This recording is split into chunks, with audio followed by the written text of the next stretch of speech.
damage is done.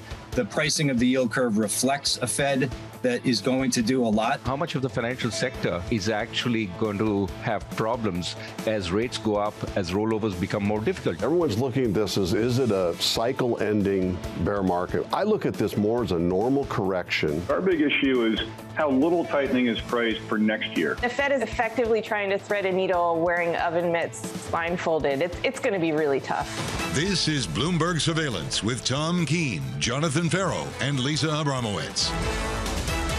Here come the downgrades from New York City for our audience worldwide. Good morning, good morning. This is Bloomberg Surveillance on TV and radio alongside Tom Keene and Lisa Abramowicz. I'm Jonathan Ferro. Futures little changed here, down about 0.4% on the S&P TK. A ton of downgrades over the weekend. Yeah, a lot of adjustment over the weekend, and it really sets up what to me has been a clumsy Monday. John, the tape is one big churn as well, but I would suggest we're going to get some really important data today, this week, I should say, and part of the downgrades is how is the spirit of America? Retail sales tomorrow is not a small item. Looking ahead to retail sales with a squeeze on consumers continuing. The call from David Costin over at Goldman. We can take a 3-month call and a year-end call. The year-end call is 4,300, down from 47. The 3-month call is 4K. The reason being for David Costin at Goldman, I think this is important, Tom, higher equity prices in the near term would ease financial conditions, and that would go against the Fed's goal of slowing economic growth. Read between the lines here, TK. This Fed wants equities lower, wants financial conditions tighter. Well, like Megan Green said in the opening, they're threading a needle, and it's real simple. We will have to see what they do. What I would focus on, John, is financial conditions have tightened. The Bloomberg Financial Conditions Index down almost one standard deviation, 0.95. The markets are getting it done for Chairman Powell. Looking ahead to the data later this week, we have to look back to the data out of China as well, Bramo. The data out of China was absolutely dreadful. Now, how do you look at it? The data behind us, which is bad, or the fact that Shanghai is slowly reopening now? What do you focus more on? Clearly, there was more of a focus on the slow reopening of Shanghai and the possible concession of loosening some of these zero COVID policies. I have to wonder whether people can still stick to their forecast for how much GDP can really expand in China, given the fact that they had more than 11% contraction in retail sales versus some 6% contraction that was expected. This is beyond what people had expected. And these are the official numbers, right? I mean, you just have to wonder, precisely, going forward, how much of a hit we're actually going to see coming out of China. The economists aren't catching up, they're catching down. Exactly. And see the latest this morning, Lisa, they go with 4.2 for 22 GDP growth in China. That's a downgrade from 5.1. That is a chunky downgrade for Chinese growth. And Leland Miller would say that it should be probably a whole lot lower than that if you take a look at absolute growth. But how does this factor into a global economy that's looking for nodes of green shoots, looking for nodes of momentum? The U.S. is supposed to be that. This prolongs the supply chain disruptions, which is really problematic for that consumer. Goes to retail sales, goes to Walmart, goes to Home Depot, all of these coming out this week. I'm not picking on any bank in particular, but when the South Side starts to downgrade Chinese economic growth, Lisa, I think that 3 handle is so sensitive for so many banks. Because let's face it, there is a belief on Wall Street for market participants that when a bank downgrades Chinese growth, there's a worry about access to Chinese markets and Chinese business, Lisa. The fact they're going down to the low 4s, I think is a big deal. I think that's important to point out, that we have seen this time and again of analysts getting called out, even recently with one bank in particular, with analysts getting called out for saying that certain stocks, tech stocks in China were uninvestable and then reversing their call. It just sort of highlights the political tenuousness of this particular area. I think that same analyst upgrade Chinese tech. Exactly, just overnight. Just for what it's worth. Read between the lines. Futures down about 0.4% on the S&P this morning. Good morning to you all. On the Nasdaq, we are negative 0.6%. We have had 6 straight weeks of losses on the S&P 500 and the Nasdaq. Going into last week, the 10-year yield had been climbing for 5 straight weeks, and then something changed last week. Yields dropped on a 10-year, just a little bit higher on the session today, up a basis point. Bramo 293.12. And here's why. People are downgrading the perspective for the consumer. Everyone's been saying the consumer is so strong, but for how long? 8:30 a.m., kind of quiet today on the data front, but we do get Empire Manufacturing data coming out, giving us the first read on May. How much do we get a repeat of what we saw from the consumer sentiment survey of University of Michigan that we got on Friday that came in unexpectedly much, much weaker than people had expected, to the lowest levels going back to 2011. How much do we get ongoing kinds of dissonance here, ongoing signs of weakness amid some of the high material price inflation as well as some of the supply chain disruptions? 8:55 a.m. New York Fed President John Williams is speaking at a Mortgage Bankers Association event. After retail sales, we do get a lot of housing data later in the week, and this comes as mortgage rates are rising to the highest levels going back to 2009. How do we starting to bleed into some of the momentum that we're seeing in house pricing as well as just the volume of sales? And at 9:45 a.m., we get a news conference after the U.S. and EU Trade and Technology Council, TTC, meet yet again. They met again in September to discuss how to deal with things from export controls to chips shortages. Among the people who are going to be there, Gina Raimondo of the U.S. Commerce Secretary and Valdis Dombrovskis of the European Commission and Margaret Vestager also of the EC. I do wonder, John, how much we get some sort of close alliance between Europe and the U.S. They talk about this being a Russia issue, but how much has this really become a China issue? Lisa, thank you. Thank you very much. TK, just on Russia quickly, some detail on McDonald's exit from the country. They're beginning the process to sell their Russian business, pursuing the sale of the entire Russian portfolio. I understand also, Tom, based on these headlines, they'll retain some trademarks in Russia too. Let's see how that works out. It's again the corporate exit, and they seem to be behind. But again, it's very complex. And to all of these corporations, and I think I can speak for 19,000 employees, John, at Bloomberg, you got to keep in mind your employees in Russia. And that seems to be the working effort for McDonald's and everyone else. I mean, how many employees does McDonald's have in Russia? You can't just walk out. Don't make a habit of speaking for the entire employer base. No, I'm not. But John, I think this is something people think it's just easy. You get on a plane with a suitcase of course. And leave Moscow. No, it's easy for us to read the headline. Of course, the work behind the headline is really, incredible. really difficult. And you know, I mean, it's an ongoing story. To me, the Russian story over the weekend was Ukraine put up a sign on the Russian border and said, "This is Ukraine." That's one of the reports we're getting there. It's, unreported, but nevertheless, it's in the military gossip of the weekend. We'll catch up with the foreign minister a little bit later this morning, Tom. Let's kick off the programme today with Christian Nolting, the Chief Investment Officer at Deutsche Bank Private Bank. Christian, 6 straight weeks of declines in the equity market in America. Christian, when do you buy this? When do you make a move?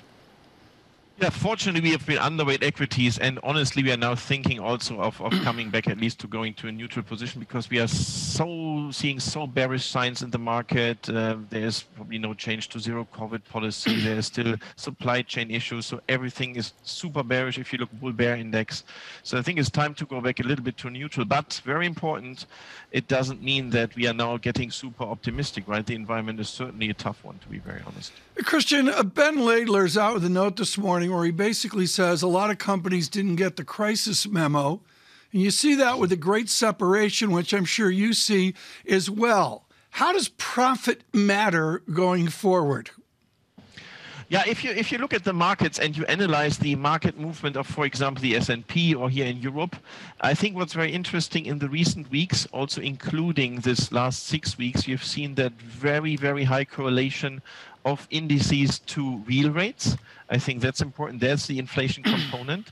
It has not been so much about the results of the companies. I think that might change down the road. For example, if you have the Q2 earnings season coming in then in July, I think, of course, there will be a lot of focus on how much margin pressure was there or is still there because of inflation. So I think there's a change.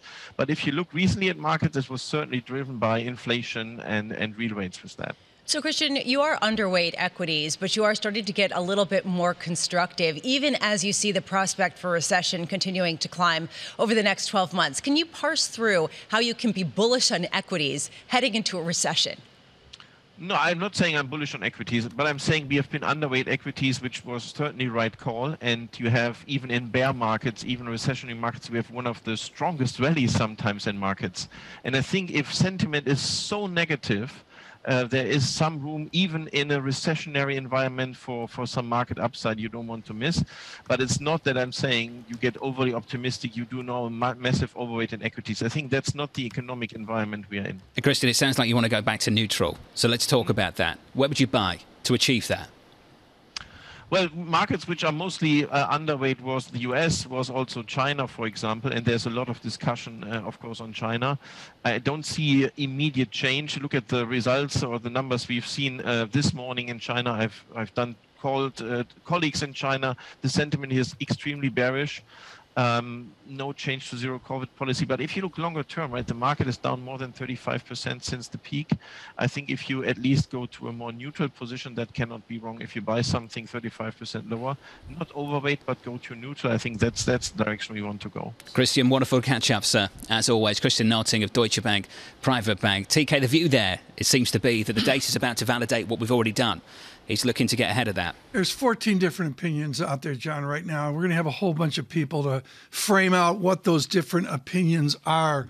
But the immovable separation right now, which you always get in a pullback, and I know the partition, John, is value and growth, but it's much more profit or story. And I really wonder how they're going to separate out profit-making, EBITDA-making companies versus ones that have a story. I was on my Peloton this weekend, John. How did that work out? I was thinking about it, Well, I didn't get in my 1,000 steps, so I got on a Peloton.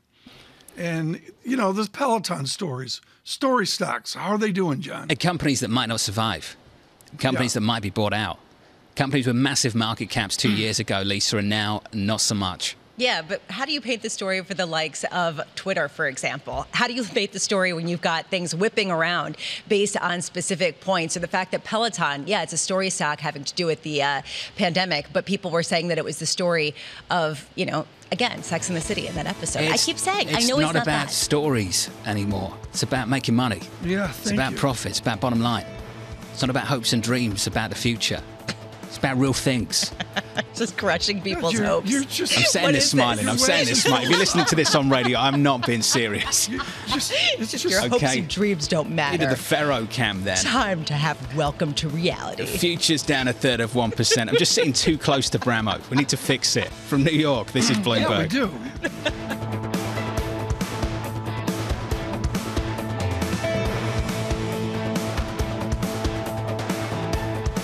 Keeping you up to date with news from around the world with the first word, I'm Rishika Gupta. It's another dramatic change in Europe's security structure triggered by Russia's invasion of Ukraine. NATO members rallied around Finland and Sweden after they announced plans to join the alliance. The one NATO member to voice concerns was Turkey. The country is unhappy that Sweden and Finland have had relations with Kurdish militants active in eastern Turkey. China's economy is paying the price for the government's COVID-0 policy. Two key gauges of economic activity have fallen to the worst levels since the start of the pandemic. Industrial output unexpectedly fell 2.9% in April, whilst consumer spending shrank 11.1%. Economists at Goldman Sachs have cut their forecast for U.S. growth this year and next. The new outlook reflects the shakeout in financial markets and higher interest rates. Goldman sees the U.S. economy growing 2.4% this year and 1.6% in 2023. And McDonald's is leaving Russia. The fast food chain will sell its entire portfolio in the country following the invasion of Ukraine. McDonald's said that continued ownership of the business in Russia is not consistent with the company's values. And JetBlue has begun a roughly $3.3 billion hostile takeover attempt of Spirit Airlines. It launched an all-cash tender offer and is urging Spirit shareholders to vote no on the airline's takeover by Frontier Airlines. The JetBlue offer is $30 a share, $3 less than its initial bid. JetBlue says it would pay the higher price if Spirit agrees to a, quote, consensual transaction. Global news 24 hours a day on air and on Bloomberg Quick Take, powered by more than 2,700 journalists and analysts in more than 120 countries. I'm Ritika Gupta. This is Bloomberg.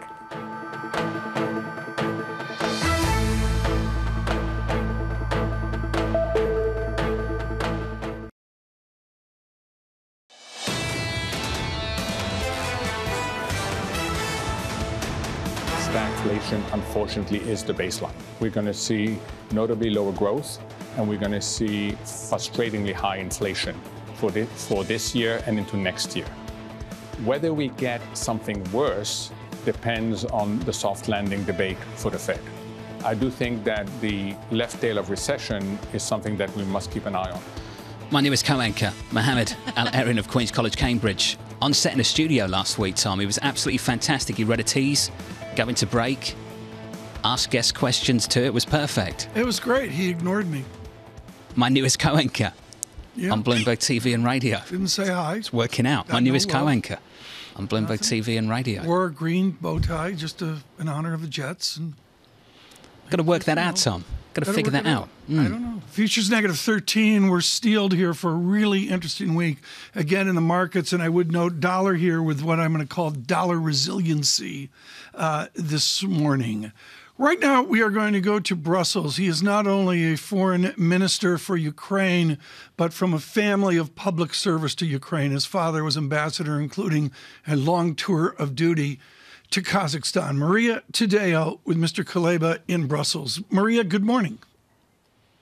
Yes, Tom, good morning. And we're now joined by Dmytro Kuleba, who, of course, is Ukraine's foreign minister. And when this war started, you, alongside the rest of the Ukrainian government, you made the decision of we're not going to leave. We're going to fight for our country and we're going to win this war. I wonder, now you've been on almost a global tour. You've met pretty much with everyone that can support your cause. What is the message that you're sending diplomats when you go on this tour? You did not believe in Ukraine.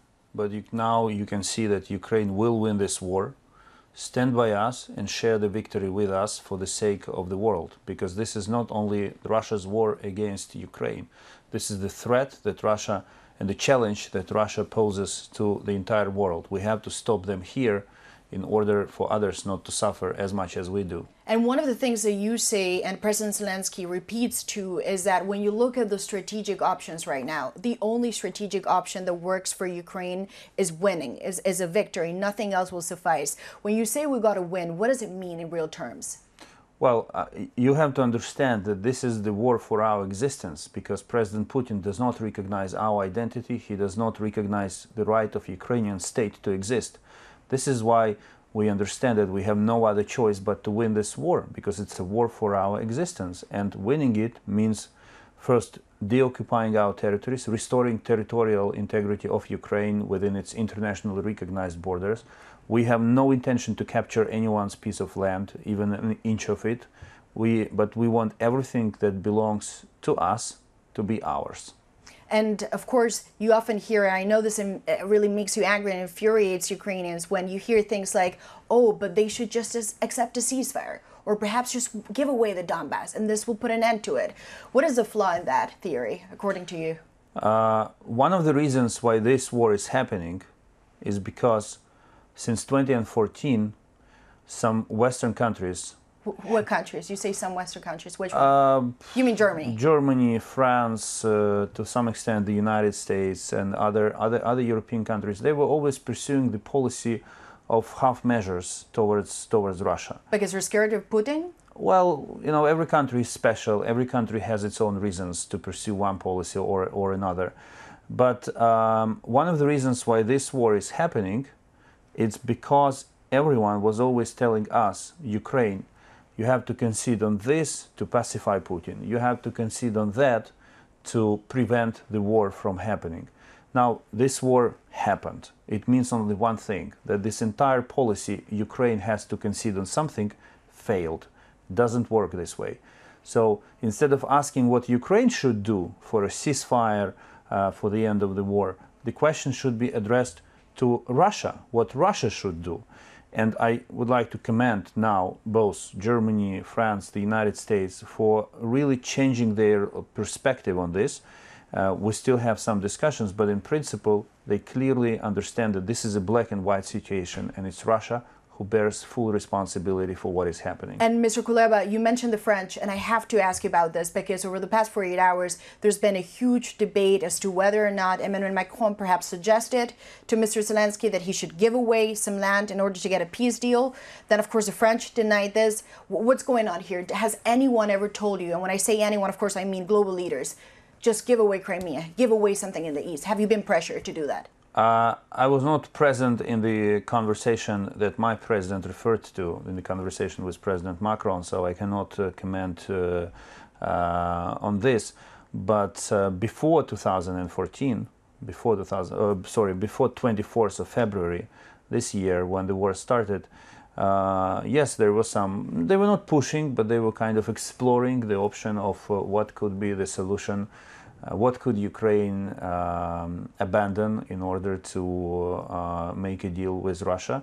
But I want to make it clear, and I think it's everyone who is watching news from Ukraine and sees Russian soldiers committing atrocities, Russian army destroying our cities, it's not Ukraine to blame. This is an unprovoked war. Neither Ukraine, nor Europe, nor NATO, nor the United States provoked Putin to do what he is doing. And therefore, he must bear full responsibility for that. And looking for face-saving options for Putin is a simply false approach.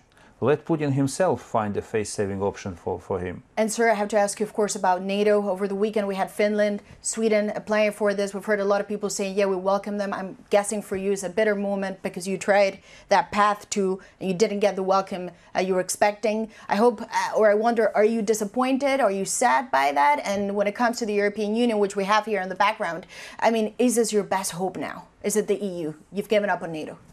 I believe Ukraine is the best hope of the European Union, because look how the European Union changed in the last 2.5 months. In the beginning of the war, the perception was that NATO is strong and NATO can act and NATO can deliver. And the only thing EU can do is to express different levels of concern in public statements. And the war proved that everything is completely different.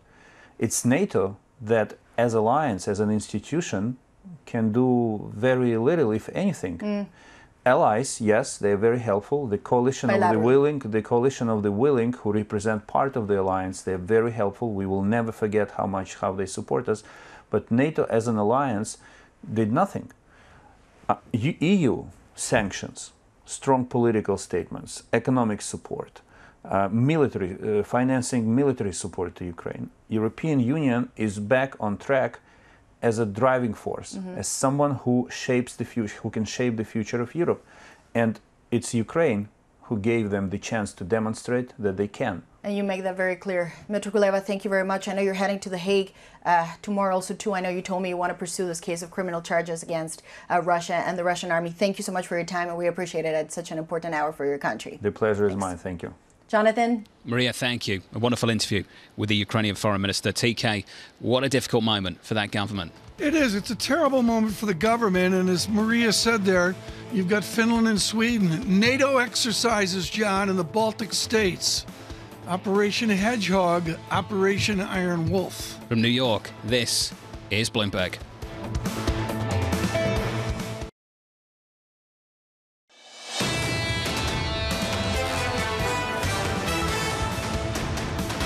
Live from New York City this morning. Good morning. Equity futures look like this, down about 1/3% on the S&P 500, on the Nasdaq 100, down about 0.5%. A ton of calls through the weekend. Goldman come from 4,700 down to 4,300 on a year-end basis. On a 3-month basis, they think we get stuck near 4K. The reason being pretty simple. Equities up represents an easing of financial conditions, and that is not what the Fed wants right now through the rest of this summer. For that reason, Costin and the team at Goldman think maybe range-bound is stuck around 4K for the time being. That's the story in the equity market after 6 straight weeks of losses for stocks on the S&P and the Nasdaq. The story of the bond market, we had 5 straight weeks of yields higher, and then last week happened, yields lower, down about 21 basis points on a 10-year. Right now up about a basis point on the session to 292.76. I'll get to the Bank of America call a little bit later in the program. I want to turn to foreign exchange. On the dollar index, 6 straight weeks of gains on the dollar index, 6 straight weeks of dollar strength.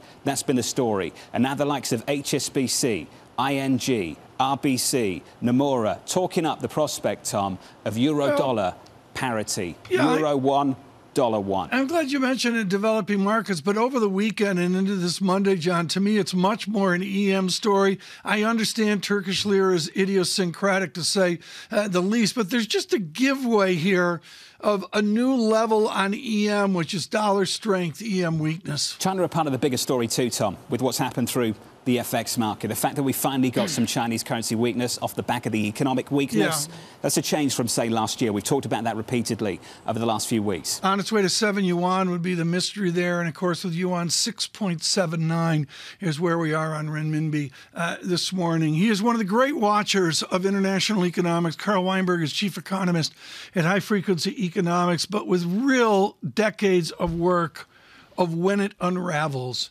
Dr. Weinberg, thank you so much for joining this morning. As a general statement, with all of your experience back to the 90s in Ecuador and the rest of it, are we near a great unraveling? Well, Tom, we're near a great shock. I don't know if we're going to unravel. Unraveling hinges on things breaking, and we're not in the business of predicting that things are going to break. That's a hard call. But we certainly are going into what Alan Greenspan used to call a rough patch for a lot of economies at the same time. We know about the pressure on consumers in the United States, all around North America, in Europe, in Asia, so we see that happening. We see the shock out of China documented by the numbers overnight. And there's a pretty awesome decline in industrial production that we saw, a super awesome decline in consumer spending. And it's not over yet. We have at the same time the energy prices, which are behind some of the recession issues. And then we have central banks around the world hiking interest rates, which is probably the most reliable single indicator of an imminent economic recession of all of them. So it's room for a rough patch. Carl, you have an exceptionally read and important China letter. How do you link China data in our conventional analysis with the absolutely original government in Beijing? Simply, will they blink or will they be forced to blink due to sub 3% GDP? Well, that's a question we obviously have no historical precedent to turn back upon, but we know what the government is saying, and that is that zero tolerance for COVID is here to stay. That's the policy of the land. They're going to tough it out. So I don't see any sign of them breaking right now, and I can't point to any historical experience that suggests otherwise. Carl, based on your data, what's the real on-the-ground trajectory for GDP in China right now? Yeah, so we're looking at a contraction for the second quarter, almost certainly. Everybody looks at that year-over-year number of minus 2.5%, 2.9% on industrial production and says that's bad. But the reality of it is that normally seasonals would have industrial production falling by 11.5% in April from March, and we got a 19.5% actual month-over-month decline. So that means that seasonally adjusted industrial production was down 8% for the month. People who are familiar with converting monthly to quarterly calculus know that the first month of every quarter contains half of the volatility of the index for the entire quarter, which is to say we've already got 50% of the information that we need to calculate the first quarter industrial production, and it's down pretty hard. It's down probably about, I'm looking for my exact number here, of 14%. For the quarter, and that's a really big hit. I don't see how GDP can grow with industrial production on that weaker trend. Carl, a lot of people have been talking about this, and that really is one of the explanations for the weakness that we've seen in European assets more broadly, and frankly, the euro that John was just talking about, reaching parity with the dollar. Is there a part of the weakness in China that's not being adequately accounted for with respect to the U.S. economy, in addition to what's going on in Europe? Sure, Lisa, you know this story. It's all about supply chains, all right? Industrial production could be down 1/1,000,000,000 of 1%, but if that 1/1,000,000,000 of 1% produces one part that I need for the Rivian, that Rivian needs for the car that they're making for me someday, then that Rivian's not going to be produced, and that's going to lead to an interruption of the supply. So it's not just the number, the percentage decline that matters, but it's the quality, it's the individual products that are seeing these declines. But in all honesty, this is something that we've been talking about for a while. Is there any aspect of this that has not been accounted for right now based on the projections that we're getting for European and U.S. growth? Well, I think when you look at what's happening to equity prices this morning, you're looking at the change in the mood on the bond market. People are now beginning to account for the decline in COVID seriously, all right, for the decline in China's COVID production seriously. And that's, I think, a new element to the thinking that this is real. It's not just happening right away. That's another thing that I think people have to start thinking about, that this drop in industrial production in China in April is going to affect the shipments that arrive here in May and June, because it takes time for things to move across the Pacific. So that means that we are not even beginning to feel, or just now beginning to feel, the impact of this slowdown in industrial production in China on our own supply chains. The worst is not behind us. The worst is yet to come on this side of the Pacific. Carl, in that sense, I want you to take your international math and bring it over to the back end of the U.S. GDP equation. Jan Hatzius of Goldman Sachs has a stunning 1.6% U.S. real GDP for next year. How does diminished exports and massive U.S. imports fold into something like that statistic? Yeah, so I mean, we've got a lot of things running against us right now in the GDP calculus, right? Number one, we all know about, as Lisa said, everybody's been talking about for a long time, the fact that energy prices have risen relative to all other prices, and that's a drag on consumer spending. So we know about that, right? We see on our balance of payments, we see that dragging growth down. So we know about that. And now we have increased uncertainty and higher interest rates making a drag on investment. It's hard to find an engine of growth amongst all of those numbers to push U.S. GDP back to the 2 to 3% numbers that we'd like to see sustained. But are you calling for a recession? I don't hear that. Right now, we are just bordering on calling for a recession, but we're consistently marking down our GDP growth numbers. We have to have a team meeting. But Carl, come on. Carl, I don't mean to interrupt, but Carl, it's Monday. I need to make some news here. Give me a recession call. I'll give you a recession call for Europe, guaranteed 100% for the second quarter. I'll give you a recession call for Japan, guaranteed in the numbers that we're going to see this week. For the U.S., the U.S. economy is still a pretty powerful and large economy. We might be able to skirt a recession, but it's not going to be strong economic growth. Carl, let me channel my inner John Ferro then. Does a slowdown in Europe lead us back to negative interest rates in Europe? Well, you still have negative interest rates in Europe at the very short end of the yield curve. And the ECB is now just beginning to talk about changing that, about hiking interest rates. But even if they do 2 or 3 interest rate hikes, they're just going to get to zero. And they're not going to get to positive real interest rates for a very, very, very long time, possibly not even in this cycle. Carl, wonderful to hear from you. As always, Carl Weinberg there of High Frequency Economics. Citi came out with their downgrade on China. The title of that note, Lisa, Lost Time is Never Found Again. That's a really very deep, wasn't it? It's very deep, sort of like, you can't focus on hopes and dreams. You have to focus instead on what's happening right now, the reality. This sort of pain that's being suffered. Honestly, I think that is important for them to point out, that this basically isn't something that you can recoup. If people don't go to a restaurant, how do you get that back? We saw that here in the U.S. That's on steroids, though. What's going on with China? Did you see the Jeff Bezos complaint going into the weekend?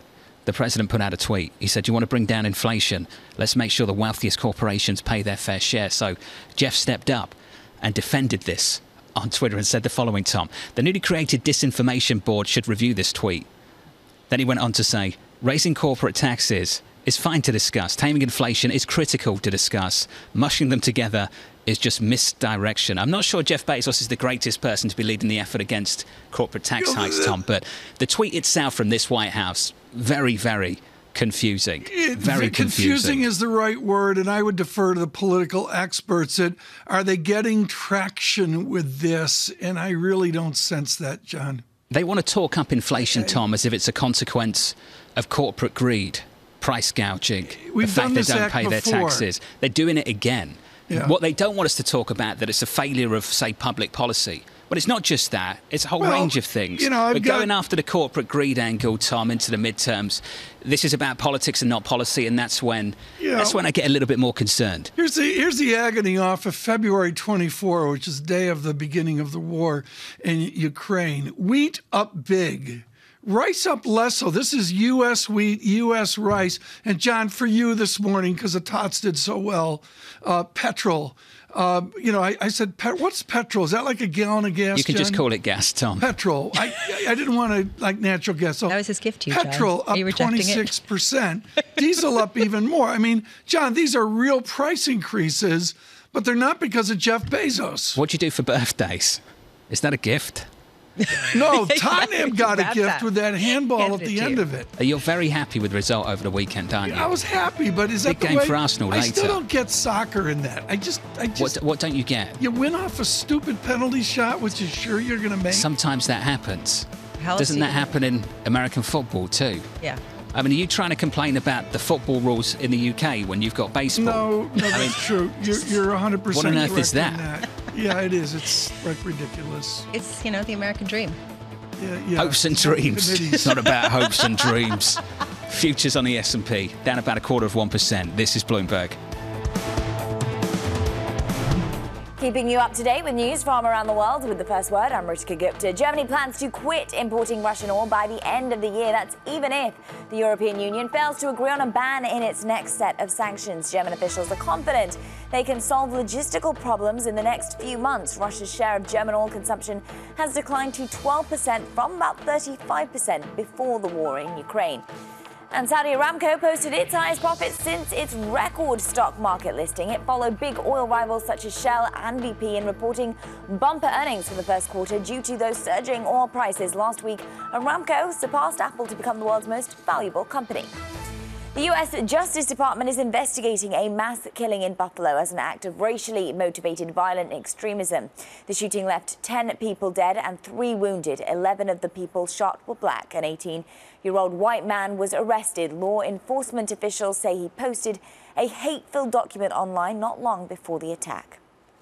British Prime Minister Boris Johnson is warning the European Union that changes must be made to the Northern Ireland Protocol. Johnson says the UK government will act on its own if the EU doesn't engage in genuine dialogue. Johnson visits Northern Ireland today. London is unhappy about parts of the agreement, which calls for checks on UK goods crossing the Irish Sea. And Bloomberg's learned that Carlyle Group is in advanced talks to buy government IT contractor Mantech International. The transaction values the company at about $4 billion and could be announced this week. Mantech primarily works with U.S. defense and intelligence agencies. Global news 24 hours a day on air and on Bloomberg Quick Take, powered by more than 2,700 journalists and analysts in more than 120 countries. I'm Ritika Gupta. This is Bloomberg.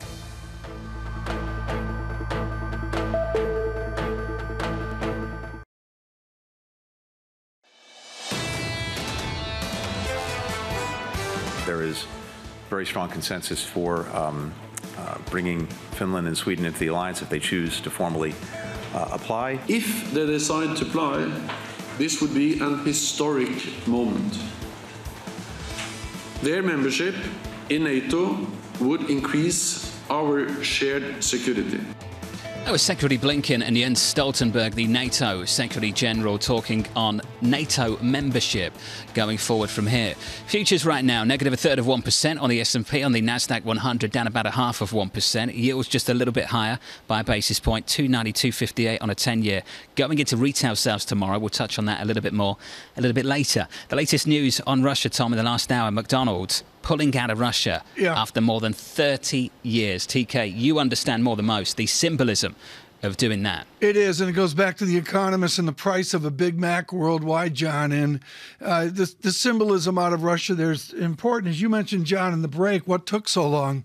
And I really don't have an answer. Maintaining their trademarks too, Tom. How do you think it's going to work out in Russia?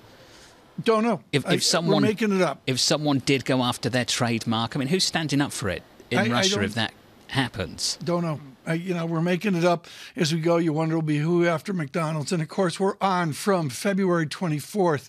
It gets a big long in a war that was supposed to be weeks. Well, that is not the case. Tina Fordham has been wonderful in briefing us on these international relations. It'll be one of our themes in Davos. We have Ian Bremmer scheduled to be with us as well, I believe, on our first day in Davos. Tina, thank you so much for joining us with Fordham Global Insight. Tina, I think Sweden and Finland are underplayed in the American press. I want to go there right now.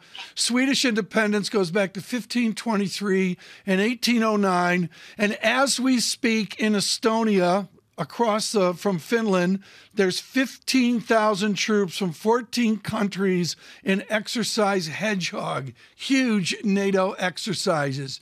What is the symbolism to Mr. Putin and to St. Petersburg of Finland and Sweden joining NATO? Symbolism. I mean, it's well beyond symbolism. Of course, Finland has harsh and deep memories of its conflict with Russia, and the Finns were engaged in a terrible war in the 20th century. For this reason, the so-called Finlandization policy took place, with Finland also being ready for war with Russia, but not formally being part of NATO.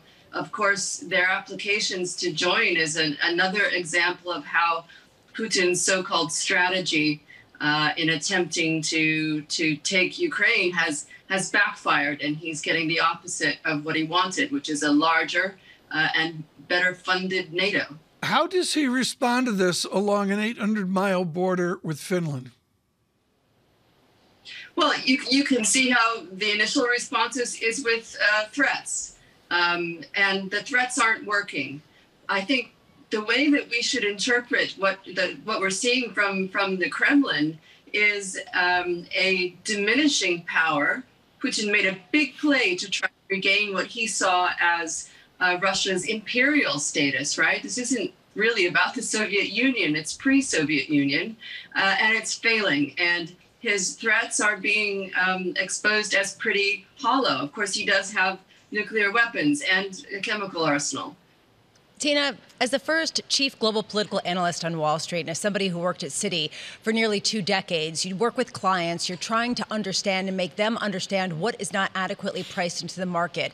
And while the Ukrainian situation is heartbreaking, it has sort of moved off of the front pages of Wall Street banks, of Wall Street investors, because they are looking beyond and seeing this as not being the biggest threat. Do you think that that's wrong?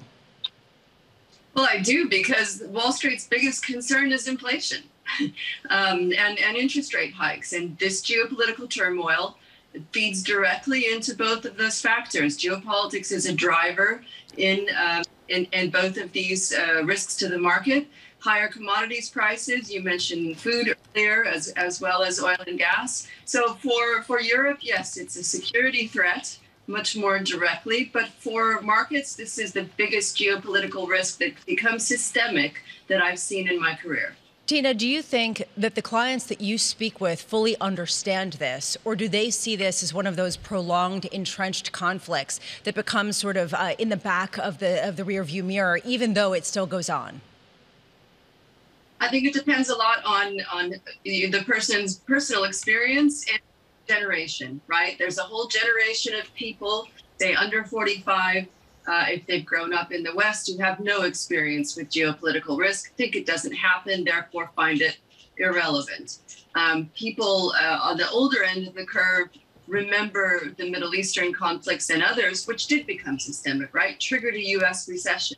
What I feel is happening is that people aren't properly connecting the dots between these. Ukraine is exotic and far away. Gas prices in the United States are partially impacted by that. But even, President Biden is blaming Amazon for inflation. That's bad economics and a misunderstanding of the interrelation between these factors. Tina, we've been talking here about a holiday from history, a phrase used by former Secretary of Defense Robert Gates. Richard Haas has mentioned it as well, among others. As you say, we've got a younger generation learning about our history as we go. What is the key message of sustaining a short war? And as you know well, they always become longer wars. There really aren't short wars unless we go back to the U.S., invasion of Grenada or something like this. Remember Churchill saying it'll be over by Christmas. It never is. I think that the notion that people will become less focused and less interested, that's got to be the case until we see another spike in escalation, which might not come along for a while. So for a lot of investors, this will be a watching brief. But as long as it remains unresolved and we have that risk of escalate, even if it's to de-escalate, it's going to drive up prices and going to command attention again. And this isn't going to look like Afghanistan or Iraq, the conflicts that investors might remember. Tina, a reality check from you, and thank you very much for that this morning. Tina Fordham, Fordham Global Foresight. TK, how many people believe this will be over by Christmas? I don't know about over by Christmas, but there's always a trap here, John, of a short war. And I, just in the discussions I've had, I'm thunderstruck, John, by a lack of any collective memory across those younger. I don't blame them for that. It's been really something since 1989, or was it 1991? It's just been a very, very different setup, and we are back to things of our youth. From an economic perspective, Lisa, the back end of the year, I think, is going to be the more critical one for the Europeans when it gets cold. Pretty simply, plain and simple. When it gets cold, the gas issues front and center. When you start to see a doubling in price that people have to pay, that's going to bite, especially as you get also some of the supply chain disruptions still filtering into the economy. No one is talking about this ending quickly. The issue is just how much pain is going to be experienced on the economic side in Europe and then also in the United States. June 9th for the ECB. What a meeting that's going to be. Good luck. You're not alone. So many people are saying just good luck. Can we say it will not be a snooze fest? I think we could say I think we could probably say that, Tom. No. But you never know. They try their hardest sometimes. Futures down. This is Bloomberg.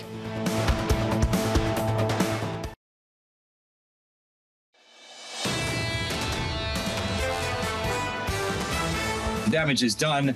The pricing of the yield curve reflects a Fed that is going to do a lot. How much of the financial sector is actually going to have problems as rates go up, as rollovers become more difficult? Everyone's looking at this as, is it a cycle-ending bear market? I look at this more as a normal correction. Our big issue is how little tightening is priced for next year. The Fed is effectively trying to thread a needle wearing oven mitts blindfolded. It's going to be really tough. This is Bloomberg Surveillance with Tom Keene, Jonathan Ferro, and Lisa Abramowicz. Can we avoid a 7th straight week of losses? From New York City this morning, good morning for our audience worldwide. This is Bloomberg Surveillance Live on TV and radio alongside Tom Keene and Lisa Abramowicz. I'm Jonathan Ferro. Futures down about 1/3% on the S&P TK. Another big week ahead of us. It is. It's a churning to a Monday, but I agree, John. The currency market's there, yields are a churn, and the equity markets just can't get a bid. And there's the drawdown, John, on radio. Standard & Poor's negative 16%, Dow lesser, negative 12%. Maybe that's expected. And the NASDAQ, and particularly, John, the non-profit-making NASDAQ, crushed. Mike Wilson thinks we get crushed even more, Tom.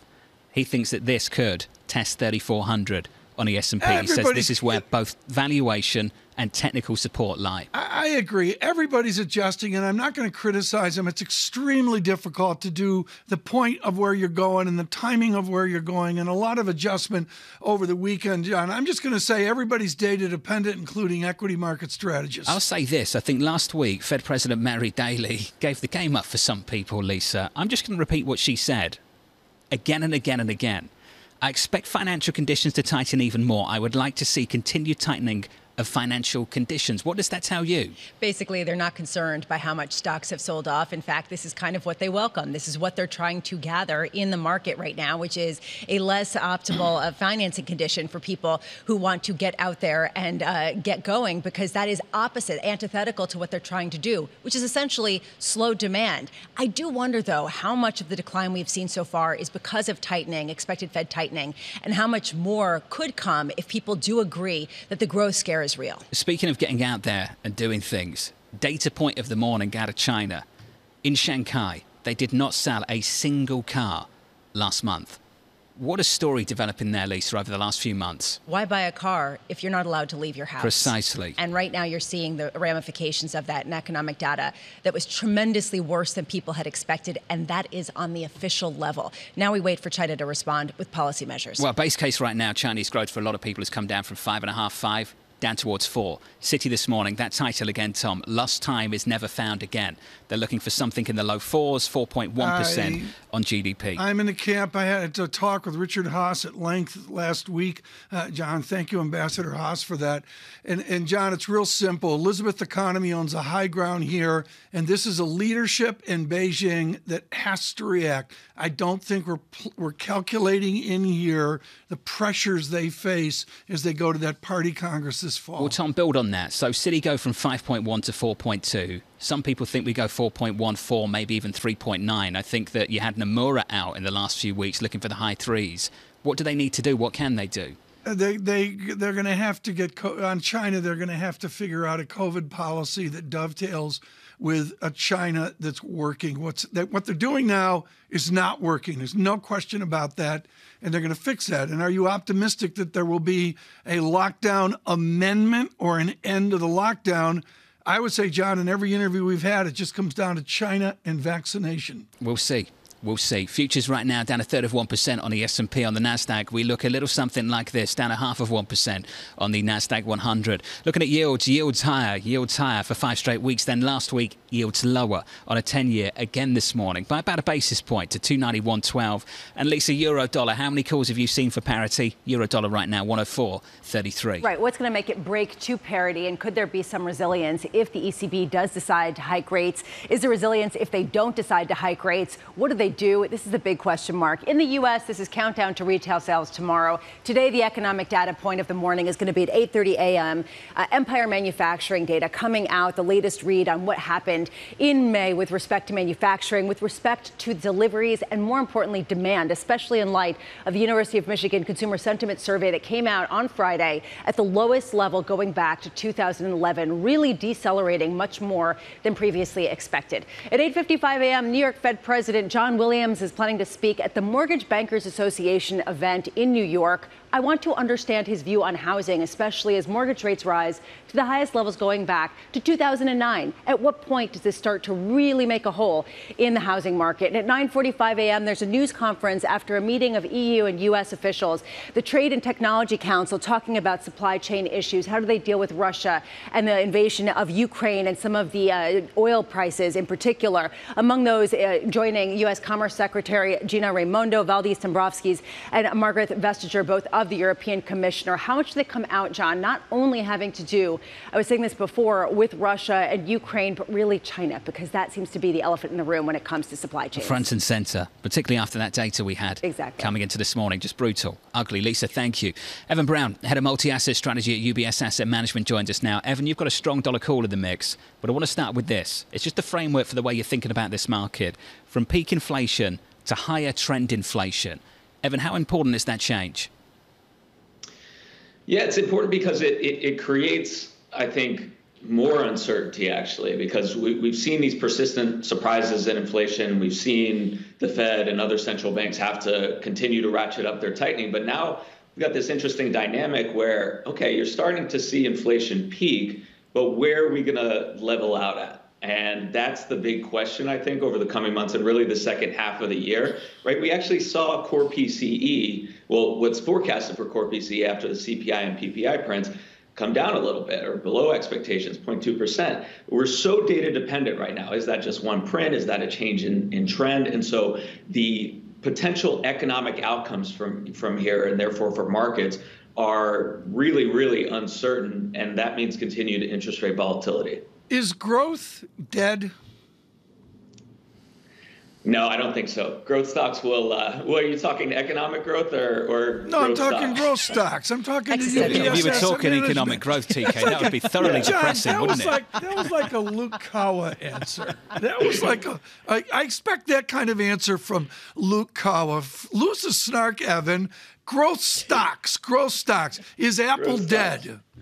No, definitely not. Definitely not. I mean, we've seen a significant derating of growth stocks, obviously, disproportionately where it should be happening, which is in profitless tech. And we're seeing kind of the crash that you expect when you wring out the excess and people have thrown all this money into that space and you just don't have the future earnings power. It's all speculation. But you talk about something like Apple. I mean, this is a company that has persistently been able to put up earnings and will consistently be able to do that in the future. So some valuation compression, yes. Maybe some earnings coming off, yes. But growth stocks are far from dead. Evan, how much are you whipping out the stagflation playbook at this point, even after being really optimistic, particularly earlier in the year, on the prospect for stocks to keep outperforming? Yeah, earlier in the year, we were quite optimistic, and then we had these series of shocks. I think that stagflation, it's early in the U.S. to talk about stagflation. I mean, we're still in a pretty good economic environment. Yes, policymakers are trying to slow growth, and hopefully they thread that needle.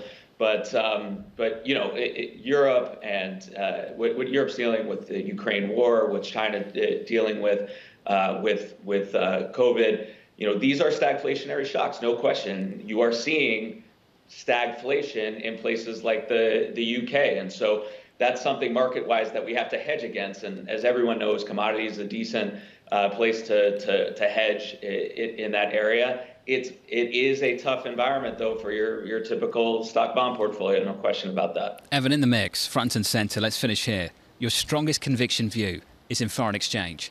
It's on the dollar. Can you give us an idea of where you think this is heading? We're at 104.33 on euro dollar. Where's this going? I think it's at least parity on euro dollar, and I think it's at least 7 on dollar CNH, because, like I said, those growth risks are much more a feature of the ex-US growth environment. You have Europe and China, they're not making decisions, policymakers are not making decisions purely economically driven.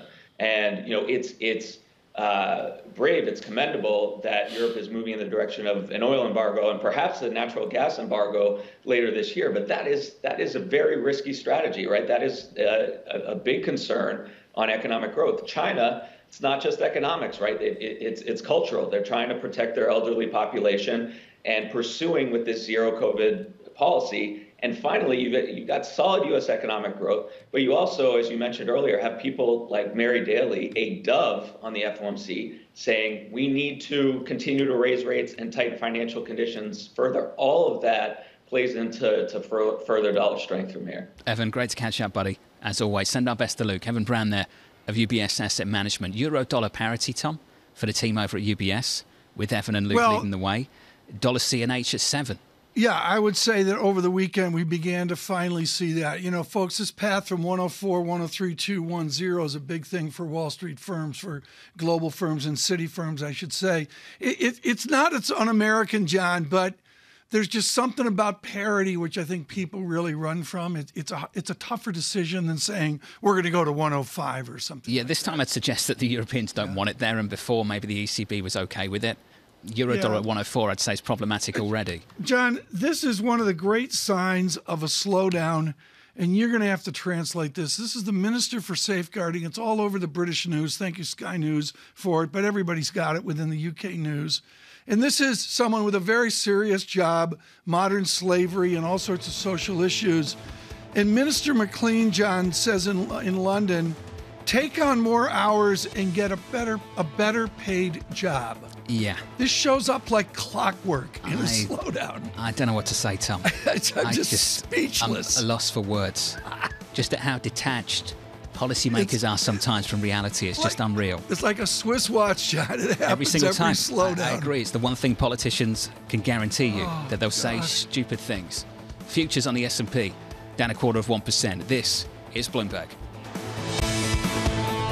Keeping you up to date with news from around the world with the first word, I'm Ritika Gupta. It's another dramatic change in Europe's security structure triggered by Russia's invasion of Ukraine. NATO members rallied around Finland and Sweden after they announced plans to join the alliance.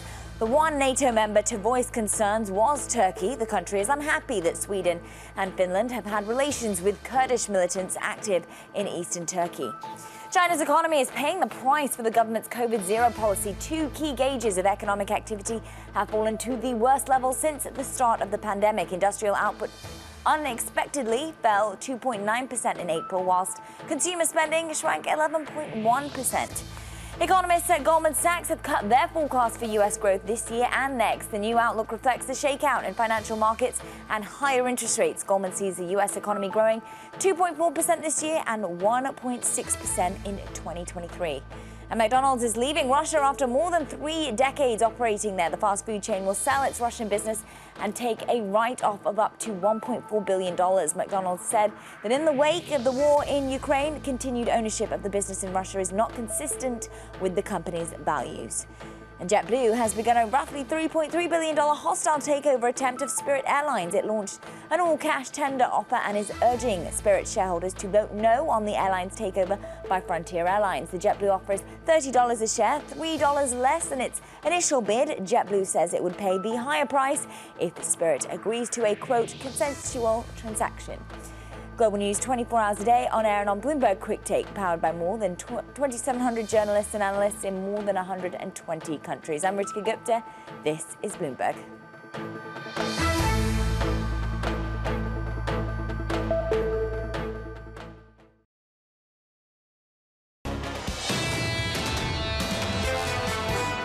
This is really the moment for Europe to take itself to the next level, to launch the reform, to grant Ukraine, to legally anchor Ukraine in the EU integration project by granting the candidacy status. Dmytro Kuleba there, sitting down with Maria Tadeo, the Ukrainian foreign minister from New York City this morning. Good morning. Futures negative 1/3%. Call it a quarter on the S&P. On the Nasdaq 100, down 0.4%. Yield essentially unchanged on a 10-year, 291.67. My favourite story of the morning, Tom, Goldman Sachs. Do you remember the junior analyst that complained more than a year ago about working conditions? Yep. So Goldman made a call to give partners and managing directors unlimited time off. That was I just love the way this is going to work out. On a serious note, they get the unlimited time off. What I think is good about this, you don't go with a maximum. You don't even go with unlimited. You have to go with a minimum if you want people to take time off, Tom. So the new minimum at Goldman is 15 days. The firm expects them to take 15 days off. There'll be lots of giggles on this, but John, I have lived this. And it's an addiction, and it's not funny. I will make it clear. It is a really serious Couldn't agree more. issue. And as Matt Miller brilliantly said in the 5 o'clock hour, this is about the United States of America.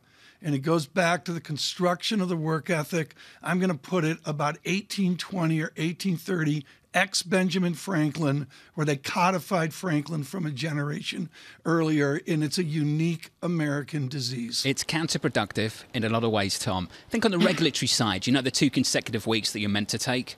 If that could be carried out through the whole business sometimes, Tom, I think that would be super effective too. I think it's easily solvable. I don't know why it's solvable. I don't know the details of what Are you Goldman admitting Sachs now, after having a go at us in Europe for a long time, are you admitting that they should go the European way? Is that your suggestion? No, I'm not saying that. I'm saying it is unique American construction.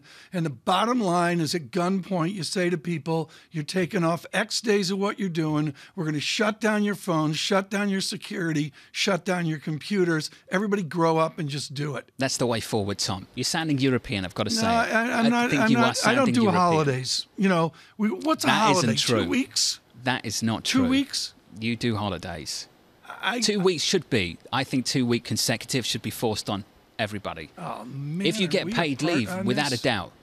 Without a doubt. Anne-Marie Horton's in Abu Dhabi with no sleep. And right now, Maria Tadeo in Brussels with us off of her important interview with the Ukraine foreign minister. Maria, what did we learn in that interview? What was the distinction that mattered?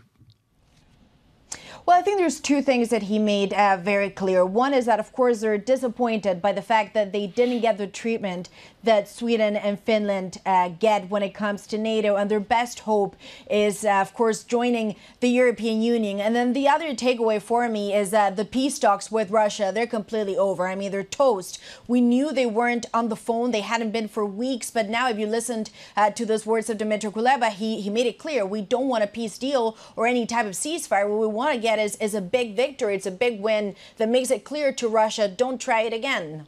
Meanwhile, we did have this idea of Finland and Sweden joining NATO. Turkey initially was opposed to it, but has basically cleared the way at this point.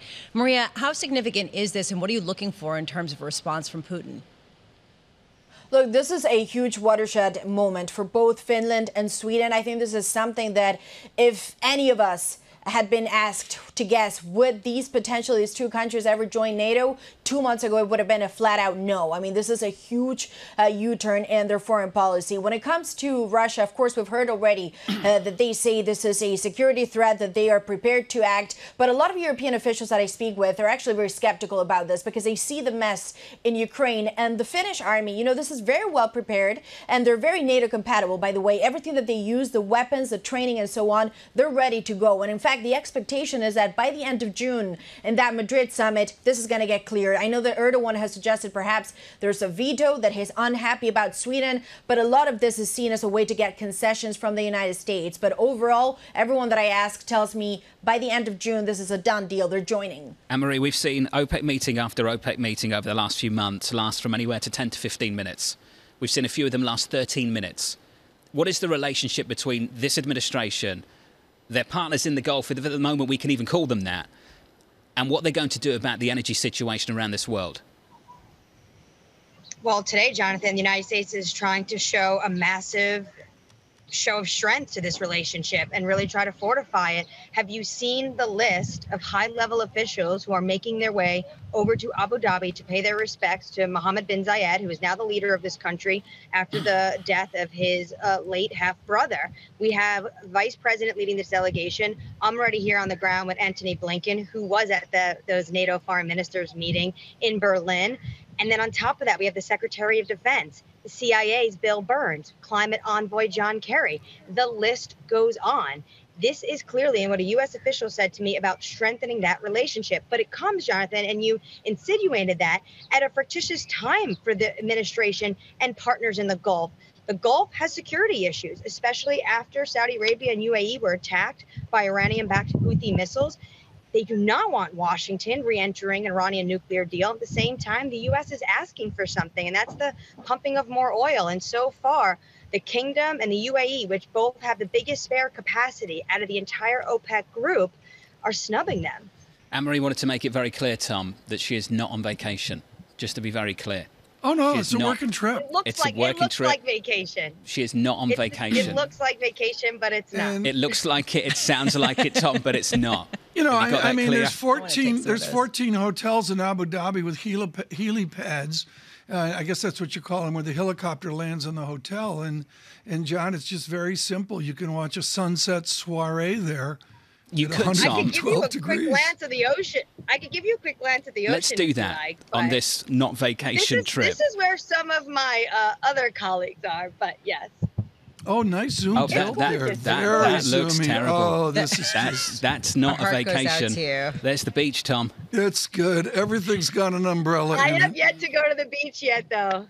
So I've been riding on the terminal, and I'm joining you. All I can say, John and Tom, is that basically the Maria and Anne-Marie segments are turning into why aren't we able to go to any of the places that they go, literally every time. Honestly, do you know how many times these two have called me up and complained? Yeah, but Maria, if I hear any more complaints, Maria, about very quickly here, Maria, what's the mood in Helsinki?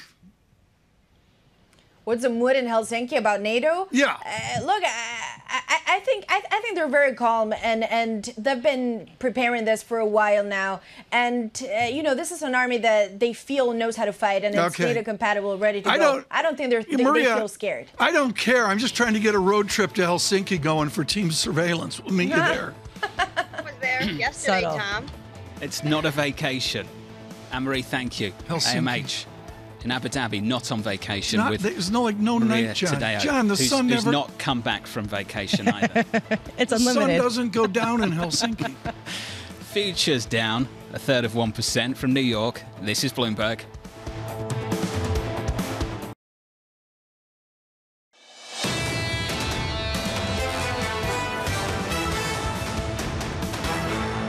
Bramo talked to me in the commercial break about crashing markets. It's exactly the same as it is when we're on air. Don't worry, you've not missed a thing.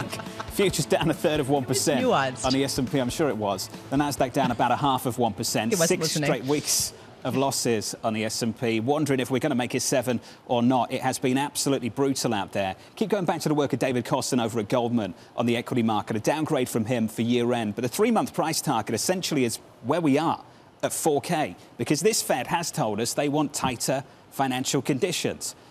Essentially, this Fed has told us that it does not want equities up, spreads tighter, and a weaker dollar, and all of the above. So do you really want to push against that as we work our way through the summer and this Fed looks to hike again at 50 and again at 50 and maybe, who knows, again? So let's talk about that. That's the change in the bond market we need to get our hands around. This is something that UBS said to us just moments ago.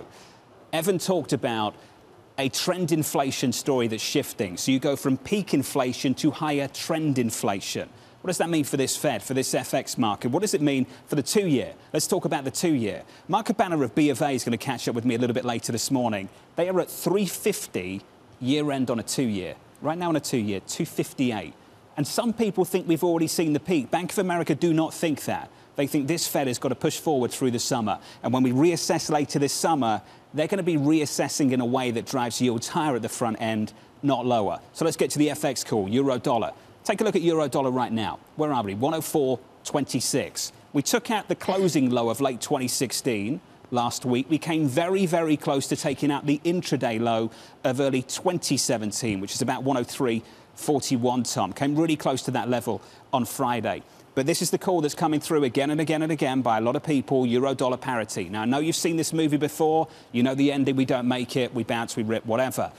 It's different for some people this time around, Tom. Yeah. This ECB is really, really struggling. Whether they like this weakness in the euro or not, what on earth can they do about it? David Focus-Landa way out front on this at Deutsche Bank. And, John, it's real simple. Euro came calculated at 1.16, and we get ever farther away from the math of decades ago. Parity, is it like Dow 10,000? No, John, it's not like Dow 10,000, but it's an emotional statistic. It's the difference between 101 and 1.00 is a big deal for them. I would say, Tom, if they make it, Lisa, no one's putting a baseball cap on with euro-dollar parity and celebrating.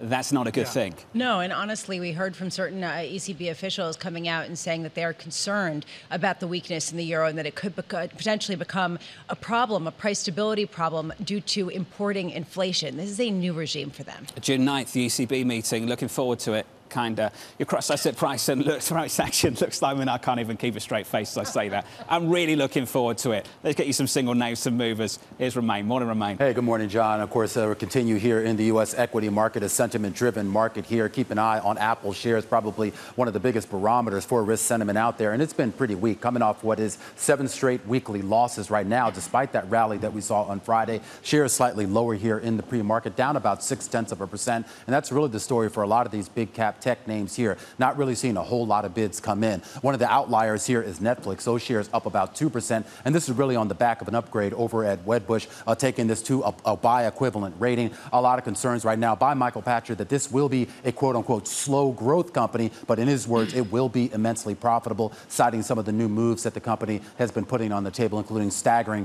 some of its more popular program and potentially creating a new ad tier. And then keep an eye on McDonald's. Shares only down about 0.5% right now here, but the end of an era there after 32 years in Russia. The company now basically going to quote unquote de-arch its business in Russia, basically selling off all of its businesses there in Russia. And not only, of course, symbolic for McDonald's, but really kind of that embrace of Western-style capitalism that we see in Russia, at least for right now. It appears that era is over. Flip up the board, a lot of deals going on out there today, including that JetBlue hostile bid now for Spirit Airlines. Now, this is now going to be about a $3.3 billion bid. That's lower than the $3.6 billion bid that JetBlue had on the table. They said they're willing to go back to 3.6 if Spirit is willing to, I guess, come into this consensually. But remember, Spirit still has that $2.9 billion deal with Frontier, which it still says it's their best offer. Nevertheless, Spirit Airlines up almost 18% here on the day. JetBlue slightly weaker. And of course, Twitter shares bouncing all over. Keep an eye on 39.31. That's a key level here. That was the April 1st close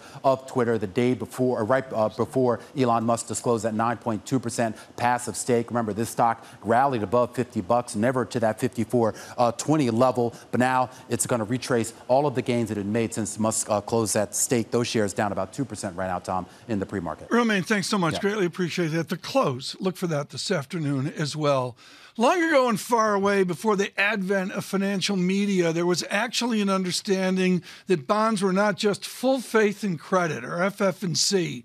The financial media only quotes full faith and credit. Thank you, Lisa Abramowicz, who's made a career of looking at credit and high yield. So, too, Amanda Lynham joining us, global credit strategist at Goldman Sachs right now. In the old days, you had a blue book, a Standard & Poor's blue book, and you thumbed through it, and you looked at corporate bonds. And as say Dan Fuss, the giant at Loomis Sales, has said, you can enjoy losing money at corporate bonds. How much are we losing right now with the aggregate index down 10% plus? Good morning, Tom. Thanks for having me. So a couple of weeks ago, we talked about how both IG and high yield total returns were off to their worst start on record. So it's been a very, very painful year. I think the key risk for bond investors, in our view, is that that's been entirely driven almost by the rates component, and spreads have held in very well. So in the event that we do get a recession, which is not our economist's base case, but if we did get one, there's a lot more room for spreads to widen and kind of even exacerbate those losses that we've already recorded year to date. And so that is one of the key risks to the market. What are IG, investment grade, old style bonds? I want to buy a General Motors bond. It's a part of the aggregate index. What do you do where equity people say, I'm going to go to cash?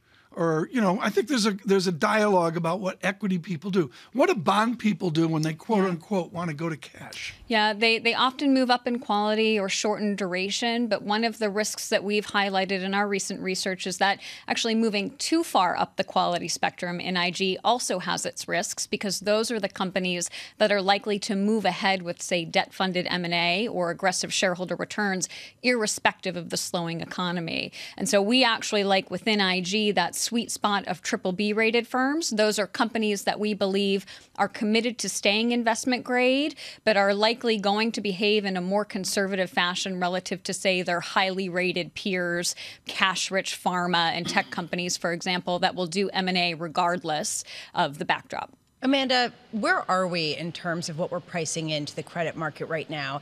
Initially, you talk about the worst start of the year ever. That was largely due to rates. That was not due to the extra cushion of yield that accounts for potential defaults. Now we're shifting into something else where you're starting to see that widen out. How far in that process are we? That's right. So we have not priced in a lot of default risk, and specifically kind of zooming in on the high yield market. And we do think that that's probably appropriate at this stage. So just to set the backdrop, our economists are not expecting a recession as their base case this year. And what we've said is that even if we do have a downturn and growth slows substantially, the high yield market is unlikely to experience the uptick in defaults that we're kind of used to seeing in previous cycles. There are a few reasons for that. One is just we didn't have a default cycle that long ago, right? So in 2020, we had a lot of the weaker firms cleaned out of the high yield market. Energy and metals and mining and kind of natural resources are also in a much better position now relative to previous cycles. And those are historically the vulnerable sectors. And then also we have a lot of cash on hand and balance sheets are very strong. So to answer your question specifically, we're not baking in a lot of default risk in the high yield market right now based on current spreads of 450, but that's probably not inappropriate given the I would say the higher quality and the increased strength of the high yield market moving Amanda, forward. A lot of people would agree with you, and we see this note after note. Basically, even if we get a recession, things don't have to get that bad in credit because people have pushed out their maturities so far and because there was this washout. What does that mean in terms of how high the Fed can go with the Fed funds rate before we have a real problem in credit, which is really the market that the Fed watches and potentially would respond to, not equities having a bad day? Right, exactly. So our economists expect a terminal value of 3 to 3.25%. A large amount of that is already reflected in Fed funds futures, for example, and baked into the market. I think there's a lot of room to go for financial conditions to tighten and really for the Fed to deliver on the hikes that are already priced in to the market. And I think credit investors are expecting that. Really, the key risk for credit is if we had a freezing up of the primary market activity such that corporates, if they wanted to access the debt markets, could not. Right now, we're actually saying that a lot of the muted supply volumes are due to an unwillingness to access the market on the side of corporates as opposed to an inability. And it goes back to exactly what you mentioned. Corporates have the luxury of being patient. They spent most of 2020 and 2021 raising cash, pre-funding years in advance. And so they're not really at the whim of the market in terms of having to execute in a choppy conditions. I know Jonathan talked about this on Friday afternoon on his program, but really on those windows of stability, you're seeing a lot of activity. And we think that's indicative of a market that's still remaining open, but yet much more challenging in terms of timing that appropriately. You have no idea how jealous TK will be. Tom's going to be so jealous that Real Yield got the plug there. Amanda, thank you. I mean, why would I expect anything else? Amanda Lanham at Goldman Sachs, a good friend of the show, Tom. Well, the show has a PR staff of 4 people. What do you want? Good show. John, let me tell you the real world here. You got your blue book, your Standard & Poor's book. Pim Fox used to have one on his desk. I got a GM piece, 10 years out. It came in January. I'm enjoying a 15% decline in price, annualized 39% decline. For retail, that's the real world of IG right now. Coming up, Mark Esper, the former U.S. Secretary of Defense. I'm just reading the tease, Tom. Okay. That's what I'm trying to do. Okay. Are we going? Then we've got to go. Don't really have much choice. Real yield. Let's talk about our feelings. Very upset about that, aren't you, Tom? The real yield. Going to have to get over it. Futures down 1/3% on the S&P. From New York, for our audience worldwide, this is Bloomberg. Keeping you up to date with news from around the world with the first word, I'm Ritika Gupta. Twitter is now on course to wipe out all of the gains the stock's made since Elon Musk disclosed his stake in the company. Shares are lower in pre-market trading today. On Friday, Musk tweeted that the deal is on hold, but that he's still committed to buying. Germany plans to quit importing Russian oil by the end of the year. That's even if the European Union fails to agree on a ban in its next set of sanctions. German officials are confident they can solve logistical problems in the next few months. Russia's share of German oil consumption has declined to 12% from about 35% before the war in Ukraine. Ryanair has issued a guardedly optimistic outlook for the vital summer season. Europe's largest discount airline says that a strong bookings trend could still be disrupted by a number of factors, but a recession isn't a major concern. In every past recession, we've grown stronger and faster because people don't stop flying in a recession. They get more price sensitive. IKEA, Lidl, Ryanair will be the beneficiaries of a downturn, and I would look forward with some optimism to an economic downturn because I think it would be better for Ryanair's business. We'll keep passing on incredible value to families in Europe for the next 12 months. Ryanair says it is expecting what it calls reasonable profitability this year. The U.S. Justice Department is investigating a mass killing in Buffalo as an act of racially motivated violent extremism. The shooting left 10 people dead and 3 wounded. 11 of the people shot were black. An 18-year-old white man was arrested. Law enforcement officials say he posted a hate-filled document online not long before the attack. Global News 24 hours a day on air and on Bloomberg Quick Take, powered by more than 2,700 journalists and analysts in more than 120 countries. I'm Ritika Gupta. This is Bloomberg.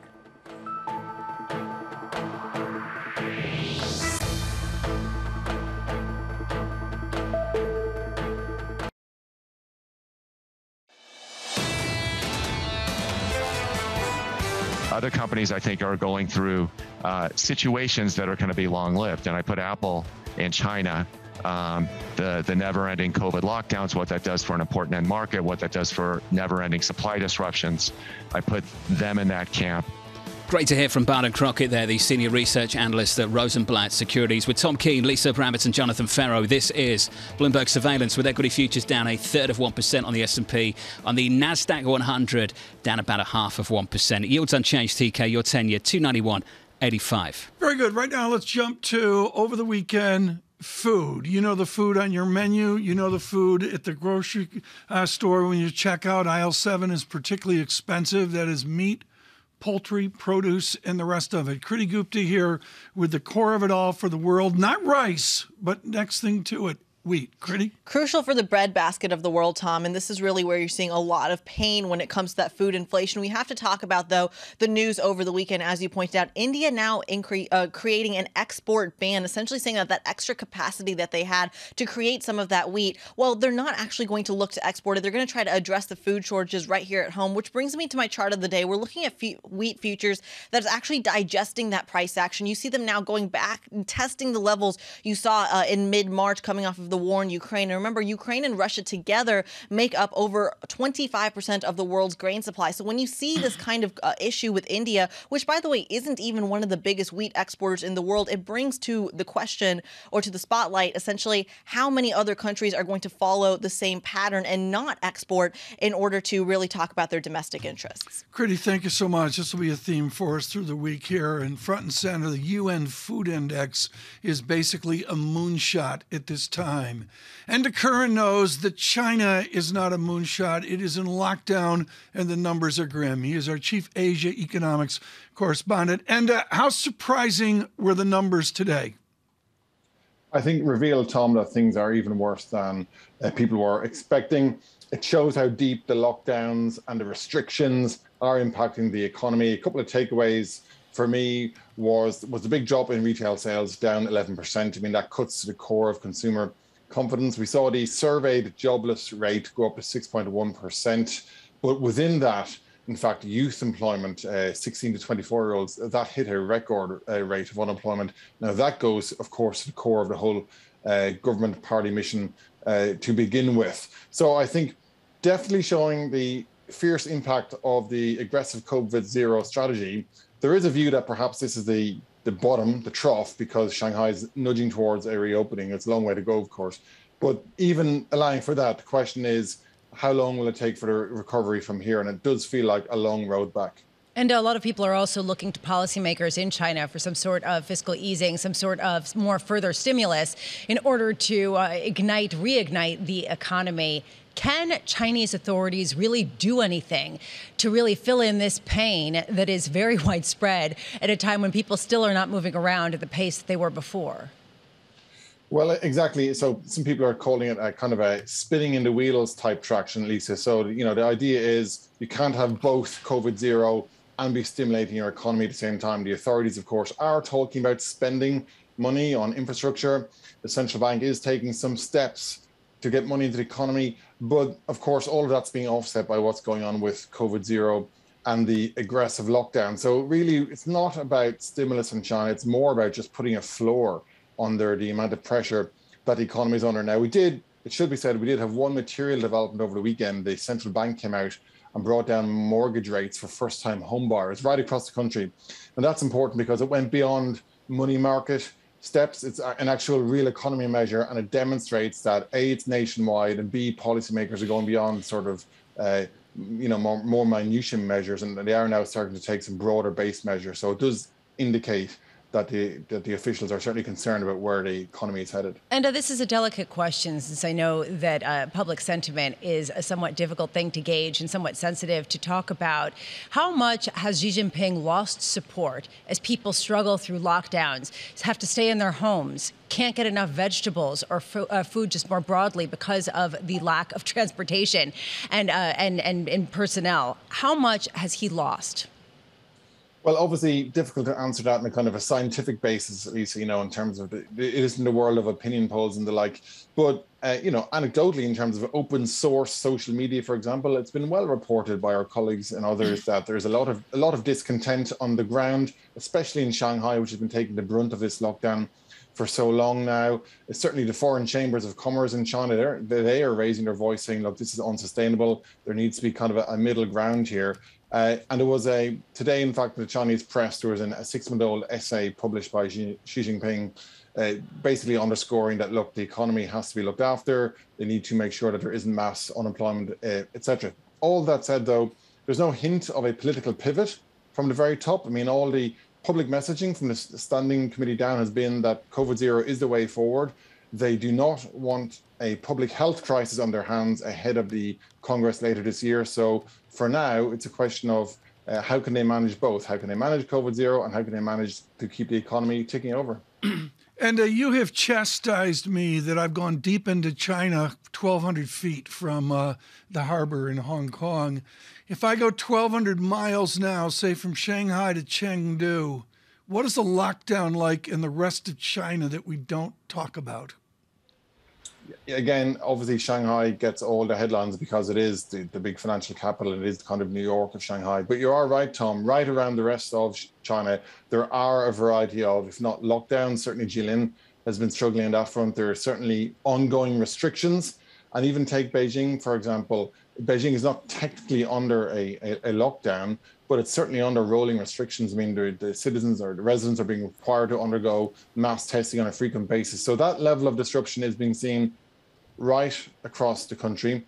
They have had some success stories. Shenzhen went into a lockdown maybe a month or so, maybe 2 months ago at this stage, and they seemed to contain the virus. And of course, that gave optimism for supporters of COVID-0 in China that there is a way out that they can contain Omicron. But I think most people are saying, look, even if they do contain Omicron, this thing is going to continue spreading, and that's going to mean more restrictions, more disruptions, and more downward pressure on the economy into the year end. And awesome to catch up, buddy, as always. Enda Curran of Bloomberg. And Lisa, you said it earlier this morning, the very fact that this is the official data we're talking about, it's already dreadful.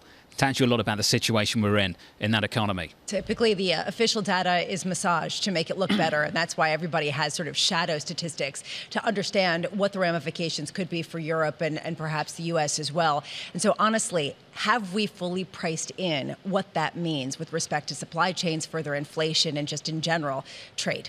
Talked about this city note a few times this morning. Lost time is never found again. The impact of COVID lockdowns on economic activities proved larger than expected in April and looks set to extend it to June or even beyond.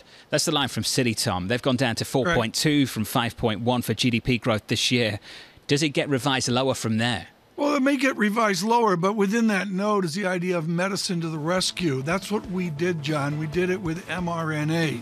China's chosen not to do that. To me, it's much more a medical issue. The worst is perhaps over, in the words of Citi, as the government looks to set up its support, or step up its support. Futures down about 0.33%. From New York City this morning, good morning to you all. This Monday morning, this is Bloomberg Surveillance.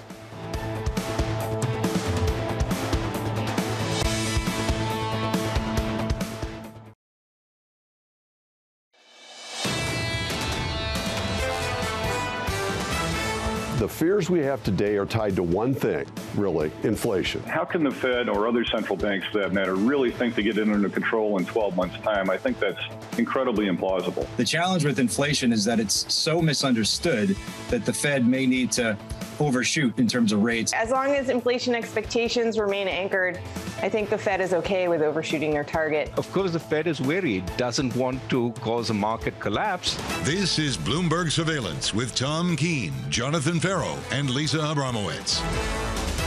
Good morning, everyone. Jonathan Ferro, Lisa Abramowicz, and Tom Keene on television, on radio, a Monday to a very busy week. Yes, retail sales tomorrow, but John, mostly it's a recalibration in equities, a recalibration in bonds. Across the street and leading that effort is David Kostin over at Goldman Sachs. He goes to 4,300 from 4,700, and that's not the first downgrade on the S&P so far this year.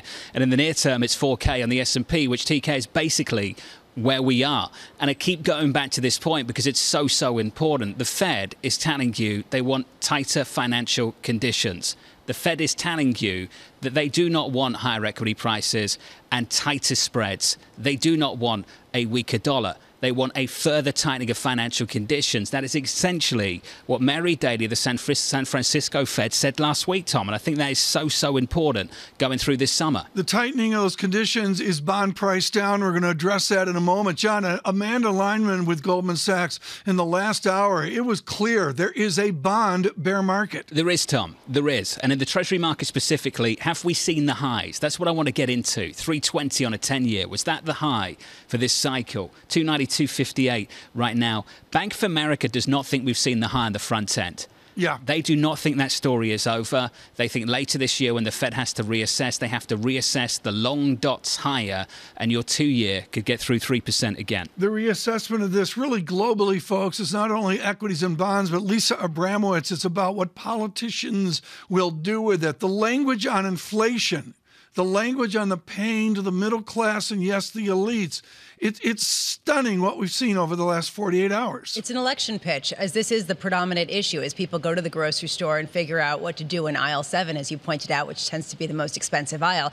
Look, we're looking at a market that still is showing signs of strength, at least in the United States. And this is the conundrum. When do we start pricing in a growth scare? We're already there a little bit. When does it come to fruition, given the fact that consumers still have cash and still are spending? At what point do the retail sales that we get tomorrow show us a very different picture? But critically, and Critic Gupta, I thought, nailed this, Lisa, the idea of consumers are still spending.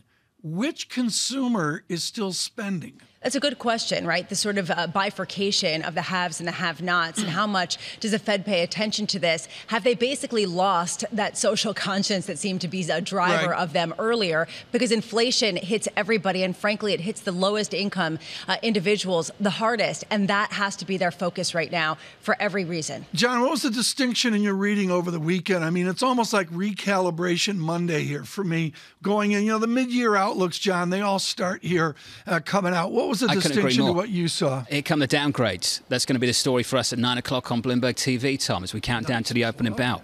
Downgrades from Goldman, Morgan Stanley, not downgrading the year ahead outlook, but in the near term say we could threaten 3,400 on the S&P. You've got a downgrade on growth from Goldman for the US economy, a downgrade from Citi for the Chinese economy. Is that it? Have we fully discounted the risk in our future? Some people will be asking that question. Here's my sophisticated data check to get it started, John. Brent crude rounded up 111, wheat up big, corn up, and rice is an unspoken story, John. Yeah, it's pretty quiet in the Treasury market. Your 10-year 292 in the FX market, euro dollar basically going nowhere. Euro dollar 104.19, 104.20, up 0.1% on that currency pair. So a little bit quiet out there, Tom, in the FX market and in Treasury markets too. Yeah, I'll go with that as well. I'm looking at rice right now.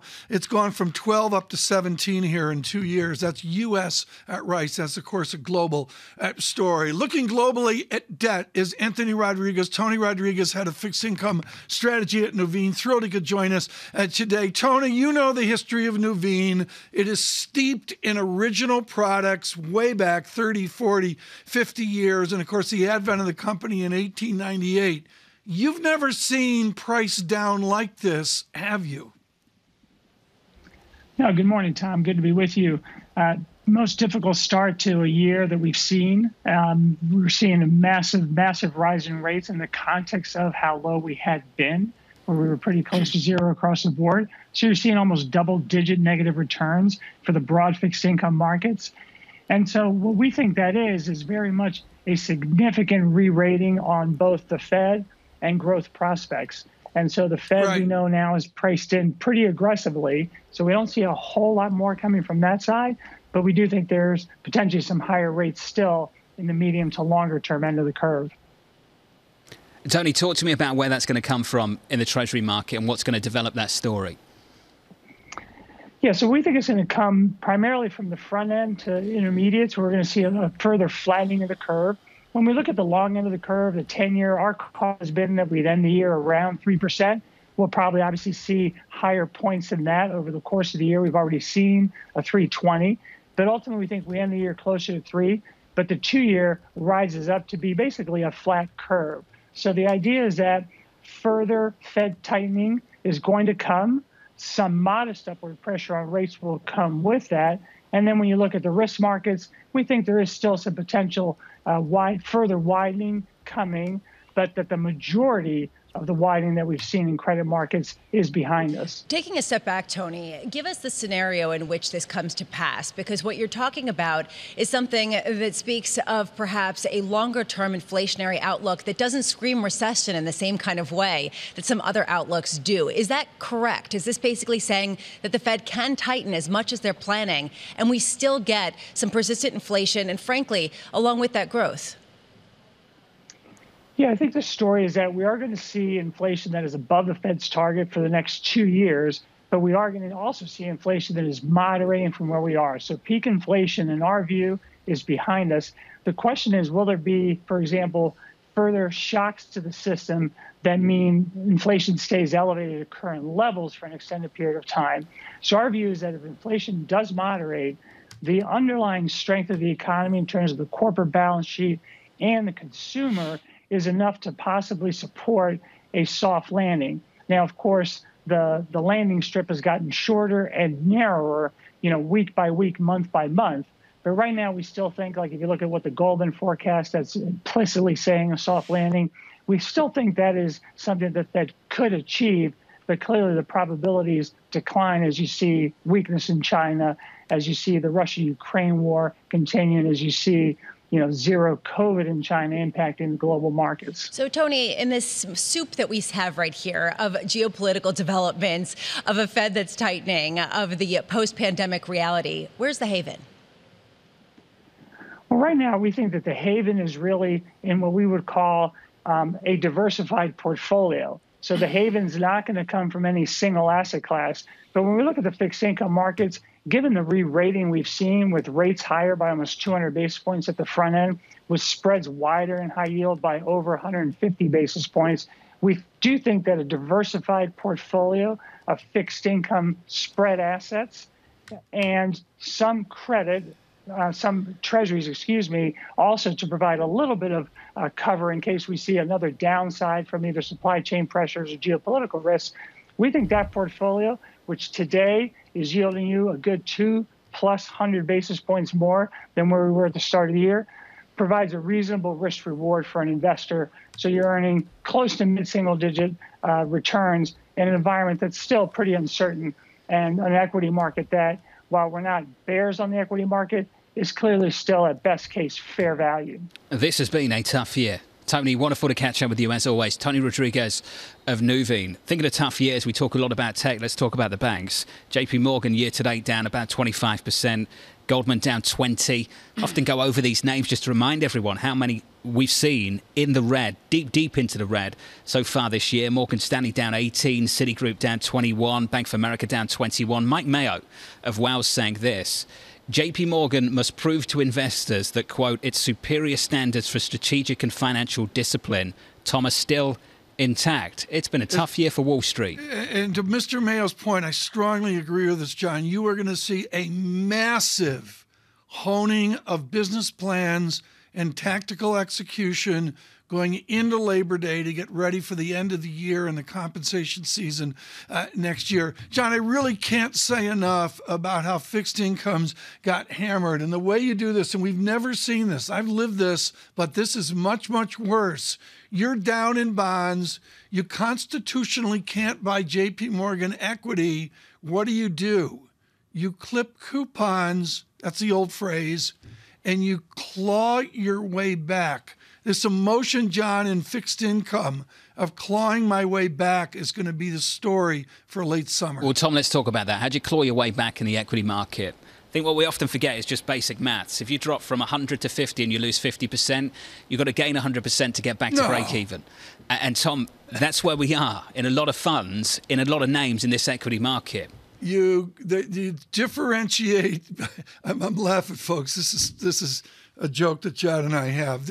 John, you differentiate between value and growth, and the answer is you grow your way out of a bear market. How do you do that in bonds? Taking a lot of losses. And Lisa, to your point, and this is what people are talking about in fixed income, we've had the interest rate adjustment. We haven't really started to see the credit risk adjustment in a massive way just yet. And if you do start to see that, do you see Treasury yields go the other way, right? Do they become a haven again as the growth scare percolates? We were getting Tony Rodriguez, perhaps not. Up next on this program, a good friend of this show, Bill Lee, the chief economist at the Milken Institute. Looking forward to catching up with him. Futures down 1/3% from New York. This is Bloomberg.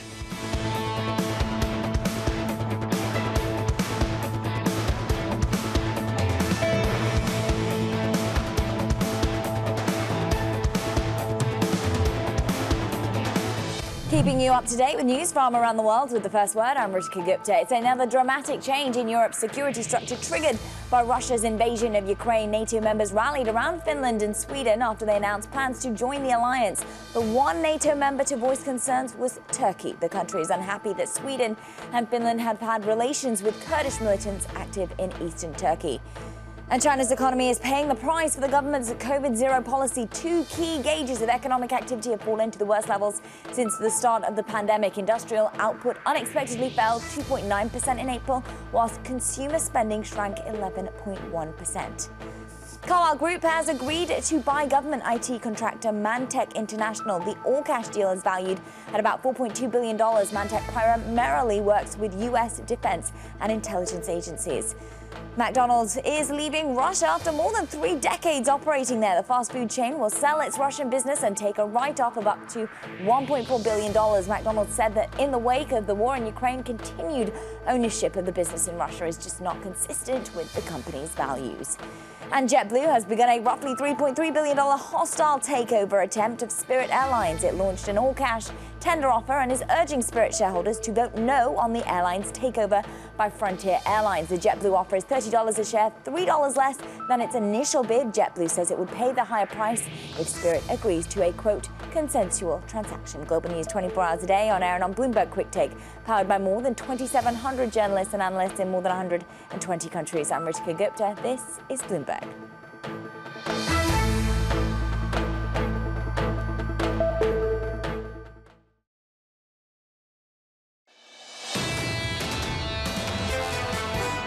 Our big issue is how little tightening is priced for next year, 30, 40 basis points. That's a joke.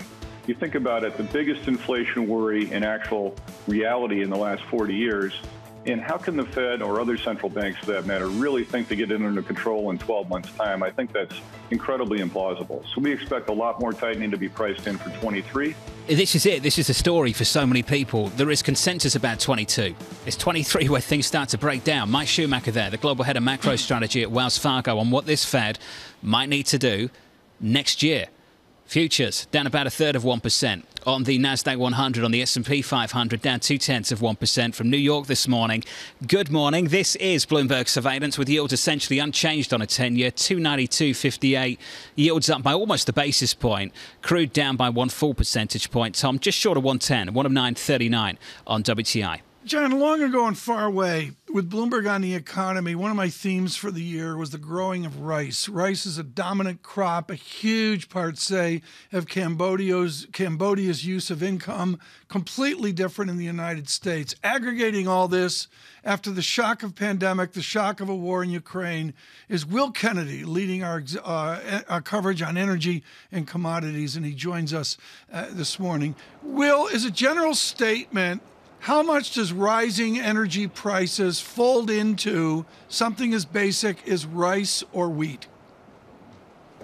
It's a key component, I think, especially of wheat. Wheat relies on tractors and harvesters to plant, to fertilize, to harvest those crops. So it all adds up, along with fertilizers, having we've discussed several times, to a background of rising crop costs. And that's one of the factors that's feeding into higher prices right now. What's some of the other causes right now? We're also looking at bad crops, right? That some of the weather hasn't been conducive to really yielding the amounts that people have wanted, including in India, which is one reason they've given for banning certain exports. How widespread is the weather component?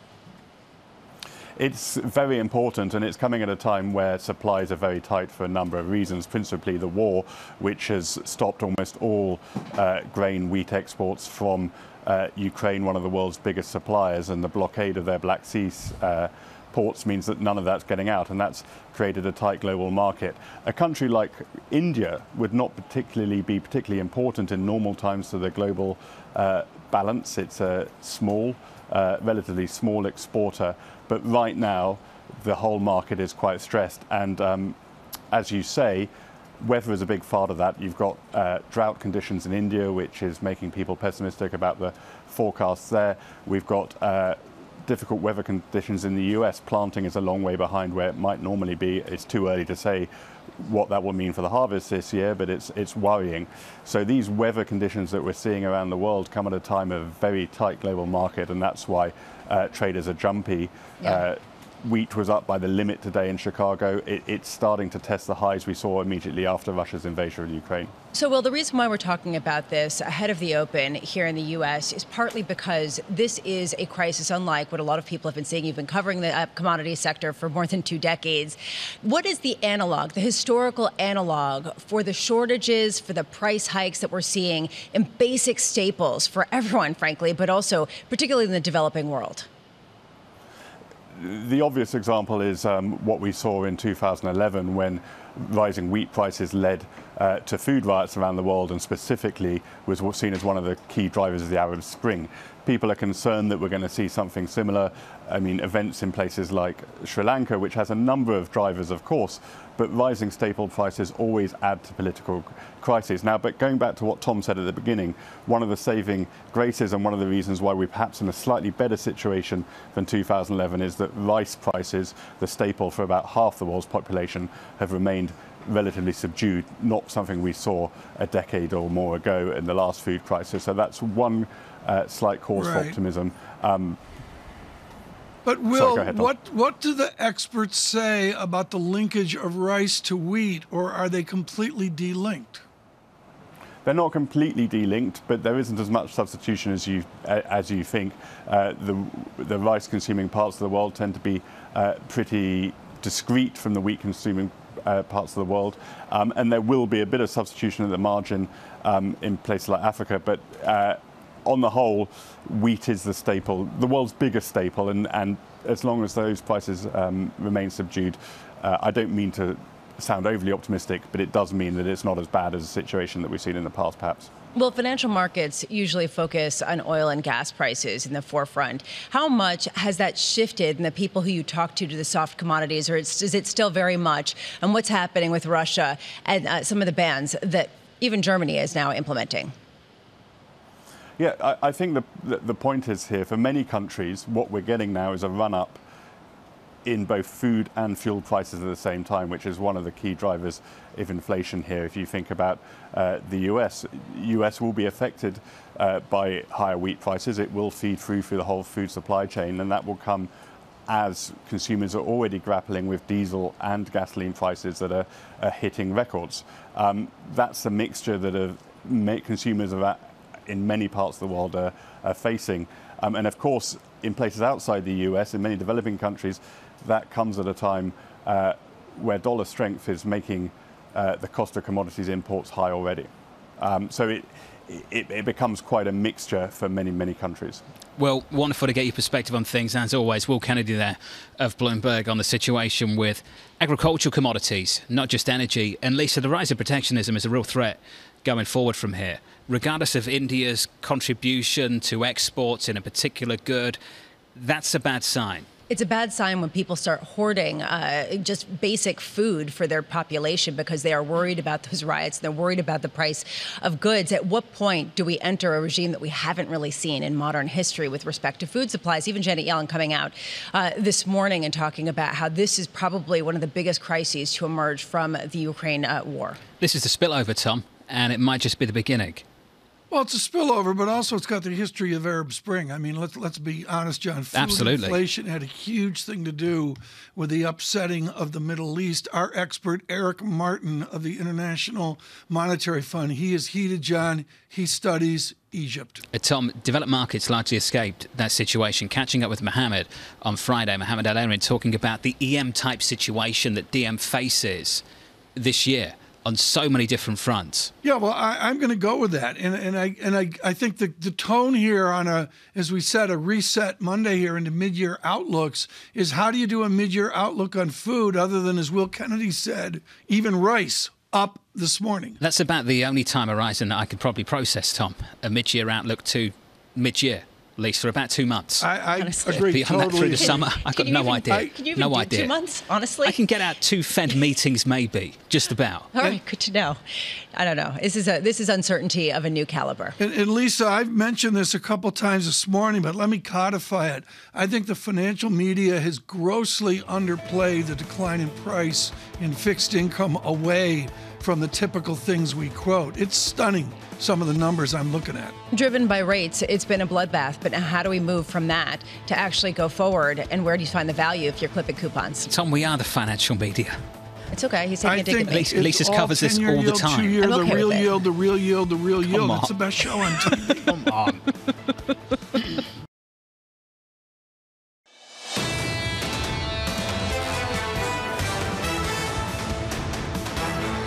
Live from New York City for our audience worldwide, this is Bloomberg Surveillance on TV and radio. Alongside Tom Keene and Lisa Abramowicz, I'm Jonathan Ferro. Futures unchanged on the S&P, on the Nasdaq 100, down about 0.1%. That is something that we wouldn't usually cover. That is a monster downside surprise on Empire Manufacturing. Mike McKees ran into the studio to break this one down for us. Hey, Mike. Yeah, it is bad news, John, and it does show that we are still having problems in the economy. It's not exactly clear whether this is a supply chain problem or a fall off in demand, but the Empire number does drop 36 points to a negative 11. It is also, the New York Fed is saying that new orders dropped significantly and delivery times lengthened. So it does look like we have run into some problems. Negative 11.6. Remember, it was 24.6 last month. Down about a basis point on a 10-year, 291. No big changes in the equity market, still down about 0.1%. Mike, if we get a series of numbers like this, what do you think this could mean, or maybe won't mean, for the Federal Reserve in the next few meetings? Well, I don't think it's going to affect the Fed too much because they've already told us they're going to do 50 and they're going to wait they have to wait and see what happens. But the real issue here is, are we seeing a decline in confidence, either because interest rates are going up, which haven't gone up that much, but maybe based on forecasts, or because people see problems in the economy? And if you get a decline in confidence, you're going to get less investment. Now, this is kind of what the Fed wants, but it may be happening faster than we anticipate.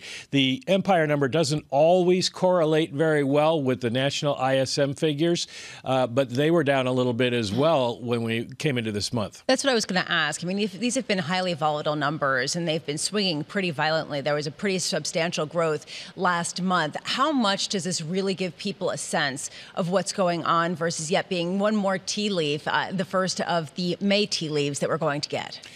Well, I think you have to be very careful with the Empire number because it is sort of a tertiary number, and manufacturing in the New York State area not huge compared with some other parts of the country, but it does sometimes set the tone for the month. It's the most recent data that we have for manufacturing, and it will lead us into the Philly Fed, and then we get from other Fed banks around the country, like Dallas and Richmond, we get numbers, and then we get the national ISM.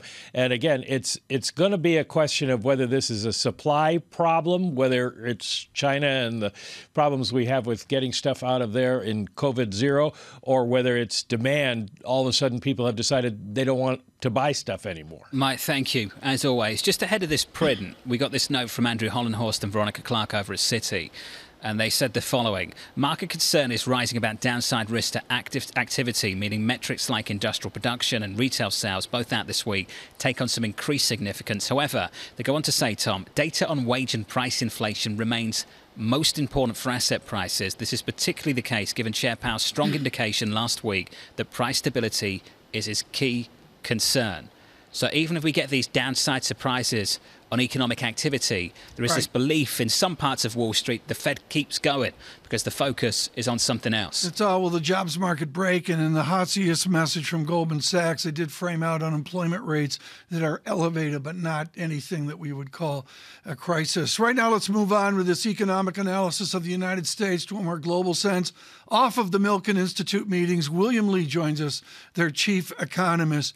Bill Lee, can the markets constrain or restrict the Fed? If we look at the Bloomberg Financial Conditions Index, it's sort of doing its job right now, making financial conditions more restrictive. How will the Fed react to that? Well, right now, the markets are doing 110% of the Fed's job because the market increases are way above where, as John just said, actual increases, but also the expectations of that aggressive policy stance is something that the markets have clearly priced in. And I think it's based on some misguided information. My colleague, former colleague Andrew, is an example of that, where he's focused on the aggregate wage price numbers.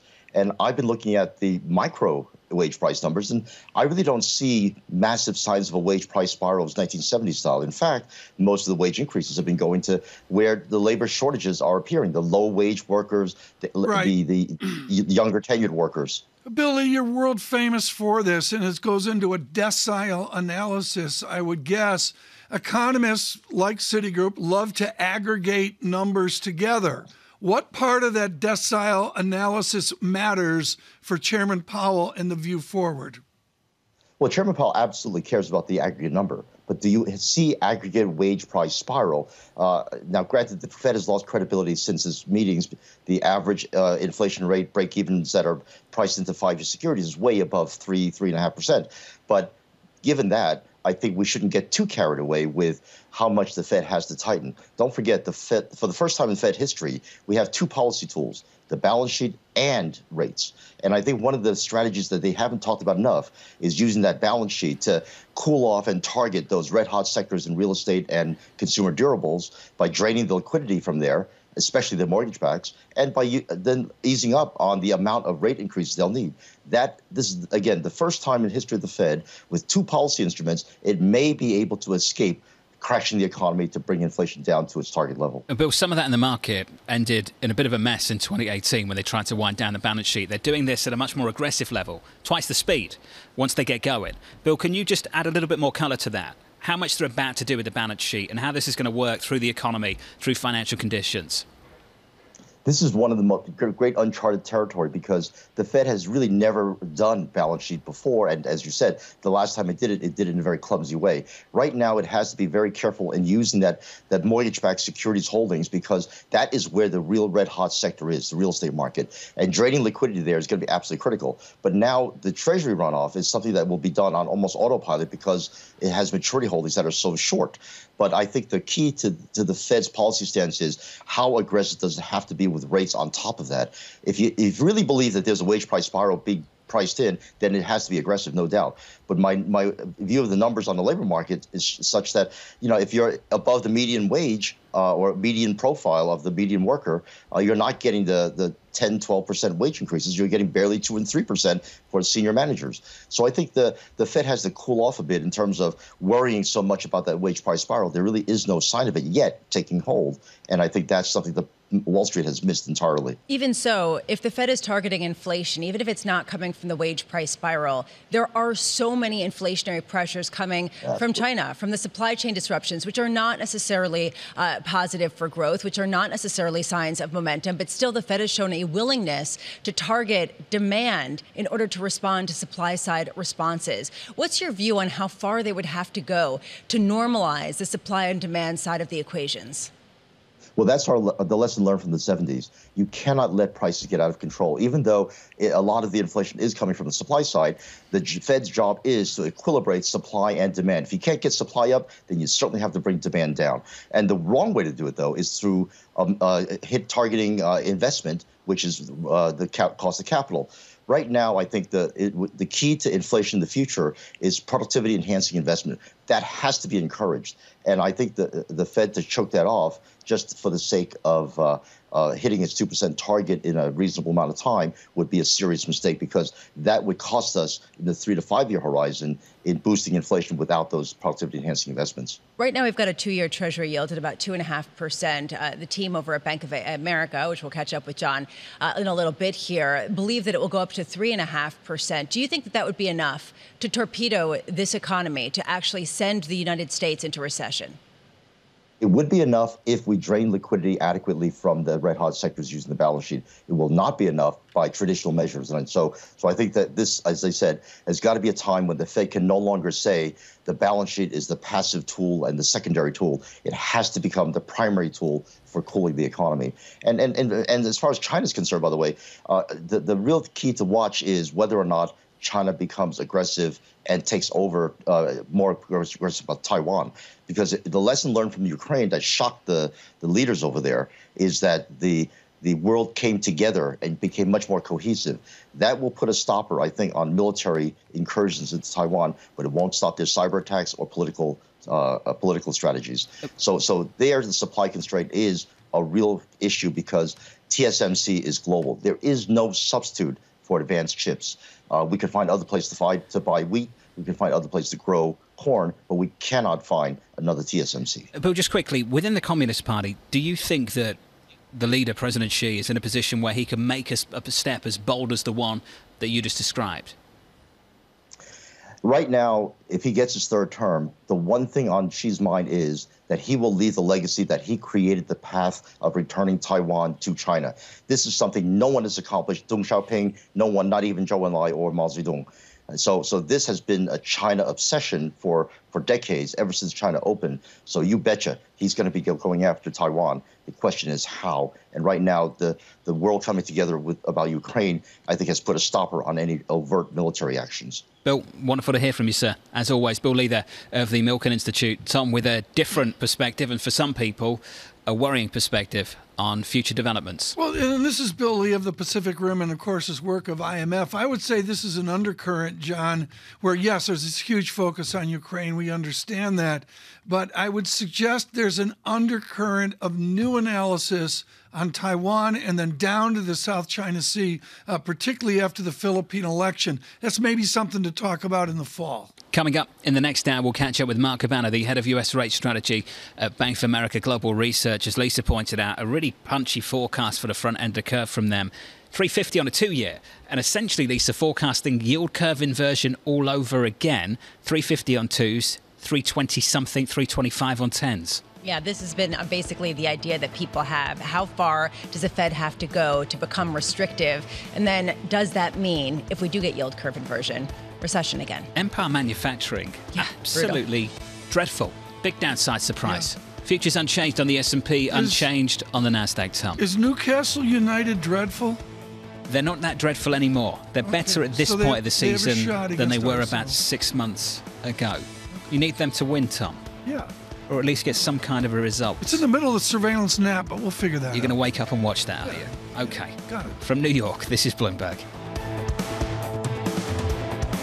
Keeping you up to date with news from around the world with the first word, I'm Ritika Gupta. Twitter is now on course to wipe out all the gains the stock has made since Elon Musk disclosed his stake in the company. Shares are lower in pre-market trade. On Friday, Musk tweeted that the deal is on hold, but that he's still committed to buying. After a trip to Kyiv, Senate Republican leader Mitch McConnell says he expects the Senate to pass a $40 billion aid package for Ukraine on Wednesday. McConnell and several other Republican senators met with Ukraine's President Volodymyr Zelensky on Saturday. Last week, Republican Rand Paul held up the aid bill, arguing that it's too expensive. Germany plans to quit importing Russian oil by the end of the year. That's even if the European Union fails to agree on a ban in its next set of sanctions. German officials are confident they can solve logistical problems in the next few months. Russia's share of German oil consumption has declined to 12% from about 35% before the war in Ukraine. And it is the latest move by a Wall Street bank to retain talent in a hot job market. Goldman Sachs will allow senior staff to take an unlimited number of vacation days. That's according to a company memo seen by Bloomberg. Junior employees at Goldman still have limits on vacation, but they'll be given at least 2 extra days off per year. The U.S. Justice Department is investigating a mass killing in Buffalo as an act of racially motivated violent extremism. The shooting left 10 people dead and 3 wounded. 11 of the people shot were black. An 18-year-old white man was arrested. Law enforcement officials say he posted a hate-filled document online not long before the attack. Global news 24 hours a day on air and on Bloomberg Quick Take, powered by more than 2,700 journalists and analysts in more than 120 countries. I'm Ritika Gupta. This is Bloomberg.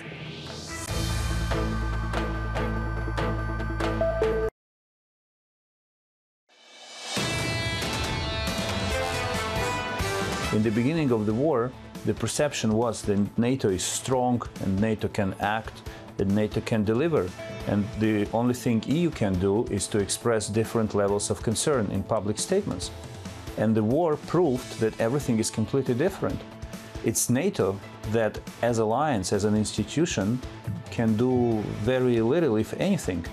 Mr. Kuleba of Ukraine, and speaking with our Maria Tadeo this morning, an important conversation. Of course, the news that we're seeing in Finland and Sweden just is stunning this morning on the war in Ukraine. Lisa Abramowicz and Tom Keene with you on radio, on television, and now to get out front of a sacred oath. Mark Esper, you know him as a Secretary of Defense of modest controversy for President Trump, but far more the most coveted award at West Point. There is a statue at West Point, and far more the heritage is seen in the Thayer Hotel of one Douglas MacArthur. And when you win the Leadership Award at West Point in honor of General MacArthur, it's a big deal. One of those winners, Mark Esper, joins us. Winner maybe doesn't do it justice.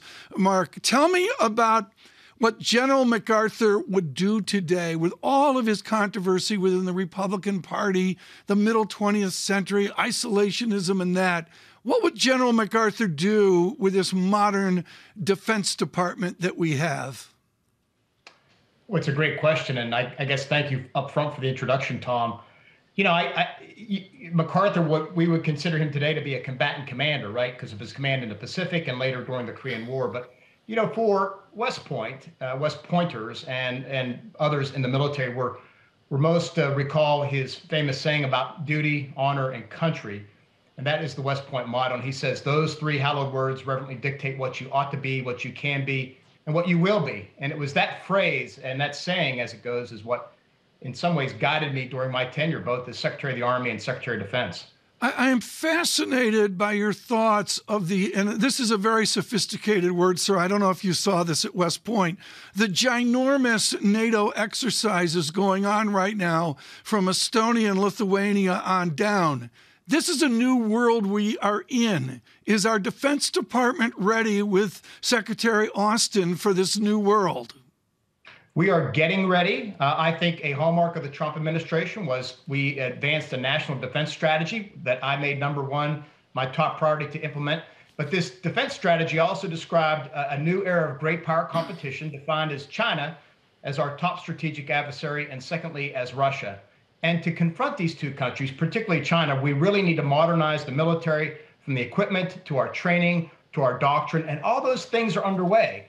So it's important that the Pentagon continue on with what we developed during my tenure, and that we also provide the funding. That's really, you can't do it without having funding. And I've been disappointed by the White House's, the Biden administration's funding requests these first two times. They've been flat. And thankfully, the Congress increased the spending. And that's going to be critical to driving change and modernizing the armed forces. Secretary Esper, based on what we've seen with Russia's invasion of Ukraine, how should the U.S. military view what to expect with Xi Jinping and Taiwan, especially as he does seek yet another term? Yeah, look, it's the great question. Russia, we always defined as a superpower, but a declining power. And it's been evident from their actions the last 90 days in Ukraine that they're not quite the power that we thought they were in terms of military capability. So this has been a strategic failure across the board for Russia. But China is very different, right? It's an economy of $16 trillion, second largest in the world, 10 times bigger than Russia. Economic interdependencies that run around the world. We're seeing, just because of the shutdowns due to COVID in Shanghai and other places, how the supply lines reach. So we need to be very careful about how we plan and prepare to deal with China. We need to send the same and the proper signals of resolve and determination to defend young democracies, or democracies like Taiwan, and make sure they understand that we're going to defend this world order, these sets of norms and values that have really helped promote prosperity and freedom around the world for the last 75 years. Secretary Esper, the Trump administration was known for looking inward, to being very nationalistic in the approach to geopolitical concerns. And we're at a moment where NATO seems to be coalescing in order to deal with Russia and the invasion in Ukraine. How much should the U.S. military and beyond sort of build on this coalescing of NATO and work with allies in order to get some sort of bigger presence, whether it's in Asia, or at least to figure out how to respond if there is an invasion of Taiwan? Yeah, look, we absolutely have to. I consider myself a Reagan Republican. Ronald Reagan promoted American strength, peace through strength. He believed in the defense of democracies and the world order as we understand it, and believed that we should stand up for our friends and allies. And I made an important plank of my tenure to really go out there and try and strengthen our allies and grow new partners. And I'm a big believer in NATO, and having served in NATO as a young Army infantry officer, I believe that we need to continue to do this. And I'm glad to see finally that NATO is coming together. More countries are willing to commit more for defense, and that we have possibly, hopefully, two new countries joining. And ironically, it's Vladimir Putin who brought the alliance together. So the key thing will be sustaining this momentum as we at some point look eastward toward China. Mark Esper, the nation was fractured off of Vietnam. Republicans fractured, Democrats fractured. It was equal opportunity. But we're still adjusting. And now, as Robert Gates would say, from our holiday from history, we're still adjusting to the debris of Vietnam. Are we adjusting in real time? And how do Republicans and Democrats come together to help those with a sacred oath? You're right. I mean, after the Vietnam War, it took the Army 12, 15 years when I entered active duty in 1986 to really rebuild under, again, President Reagan.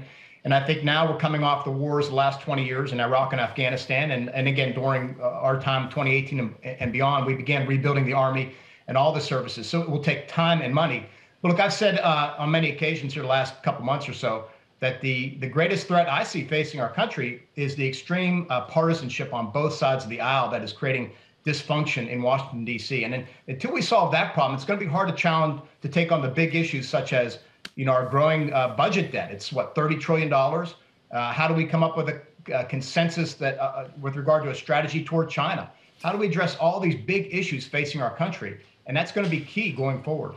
going forward is what we wanted to accomplish here. Mark Esper with an important book. For those of you on radio, you just need to know there's a certain weight to it, like 600 plus pages. Mark Esper, A Sacred Oath. Really can't say enough of it. And of course, he leads front and center with a gentleman that he worked for at the White House. Lisa, what an odd Monday. It was really a recalibration Monday. Especially after all of the notes over the weekend, with everybody saying that there could be potentially a significant amount of downside. The uniting feature of a lot of these notes is if we're pricing in simply the Fed tightening, perhaps we're there.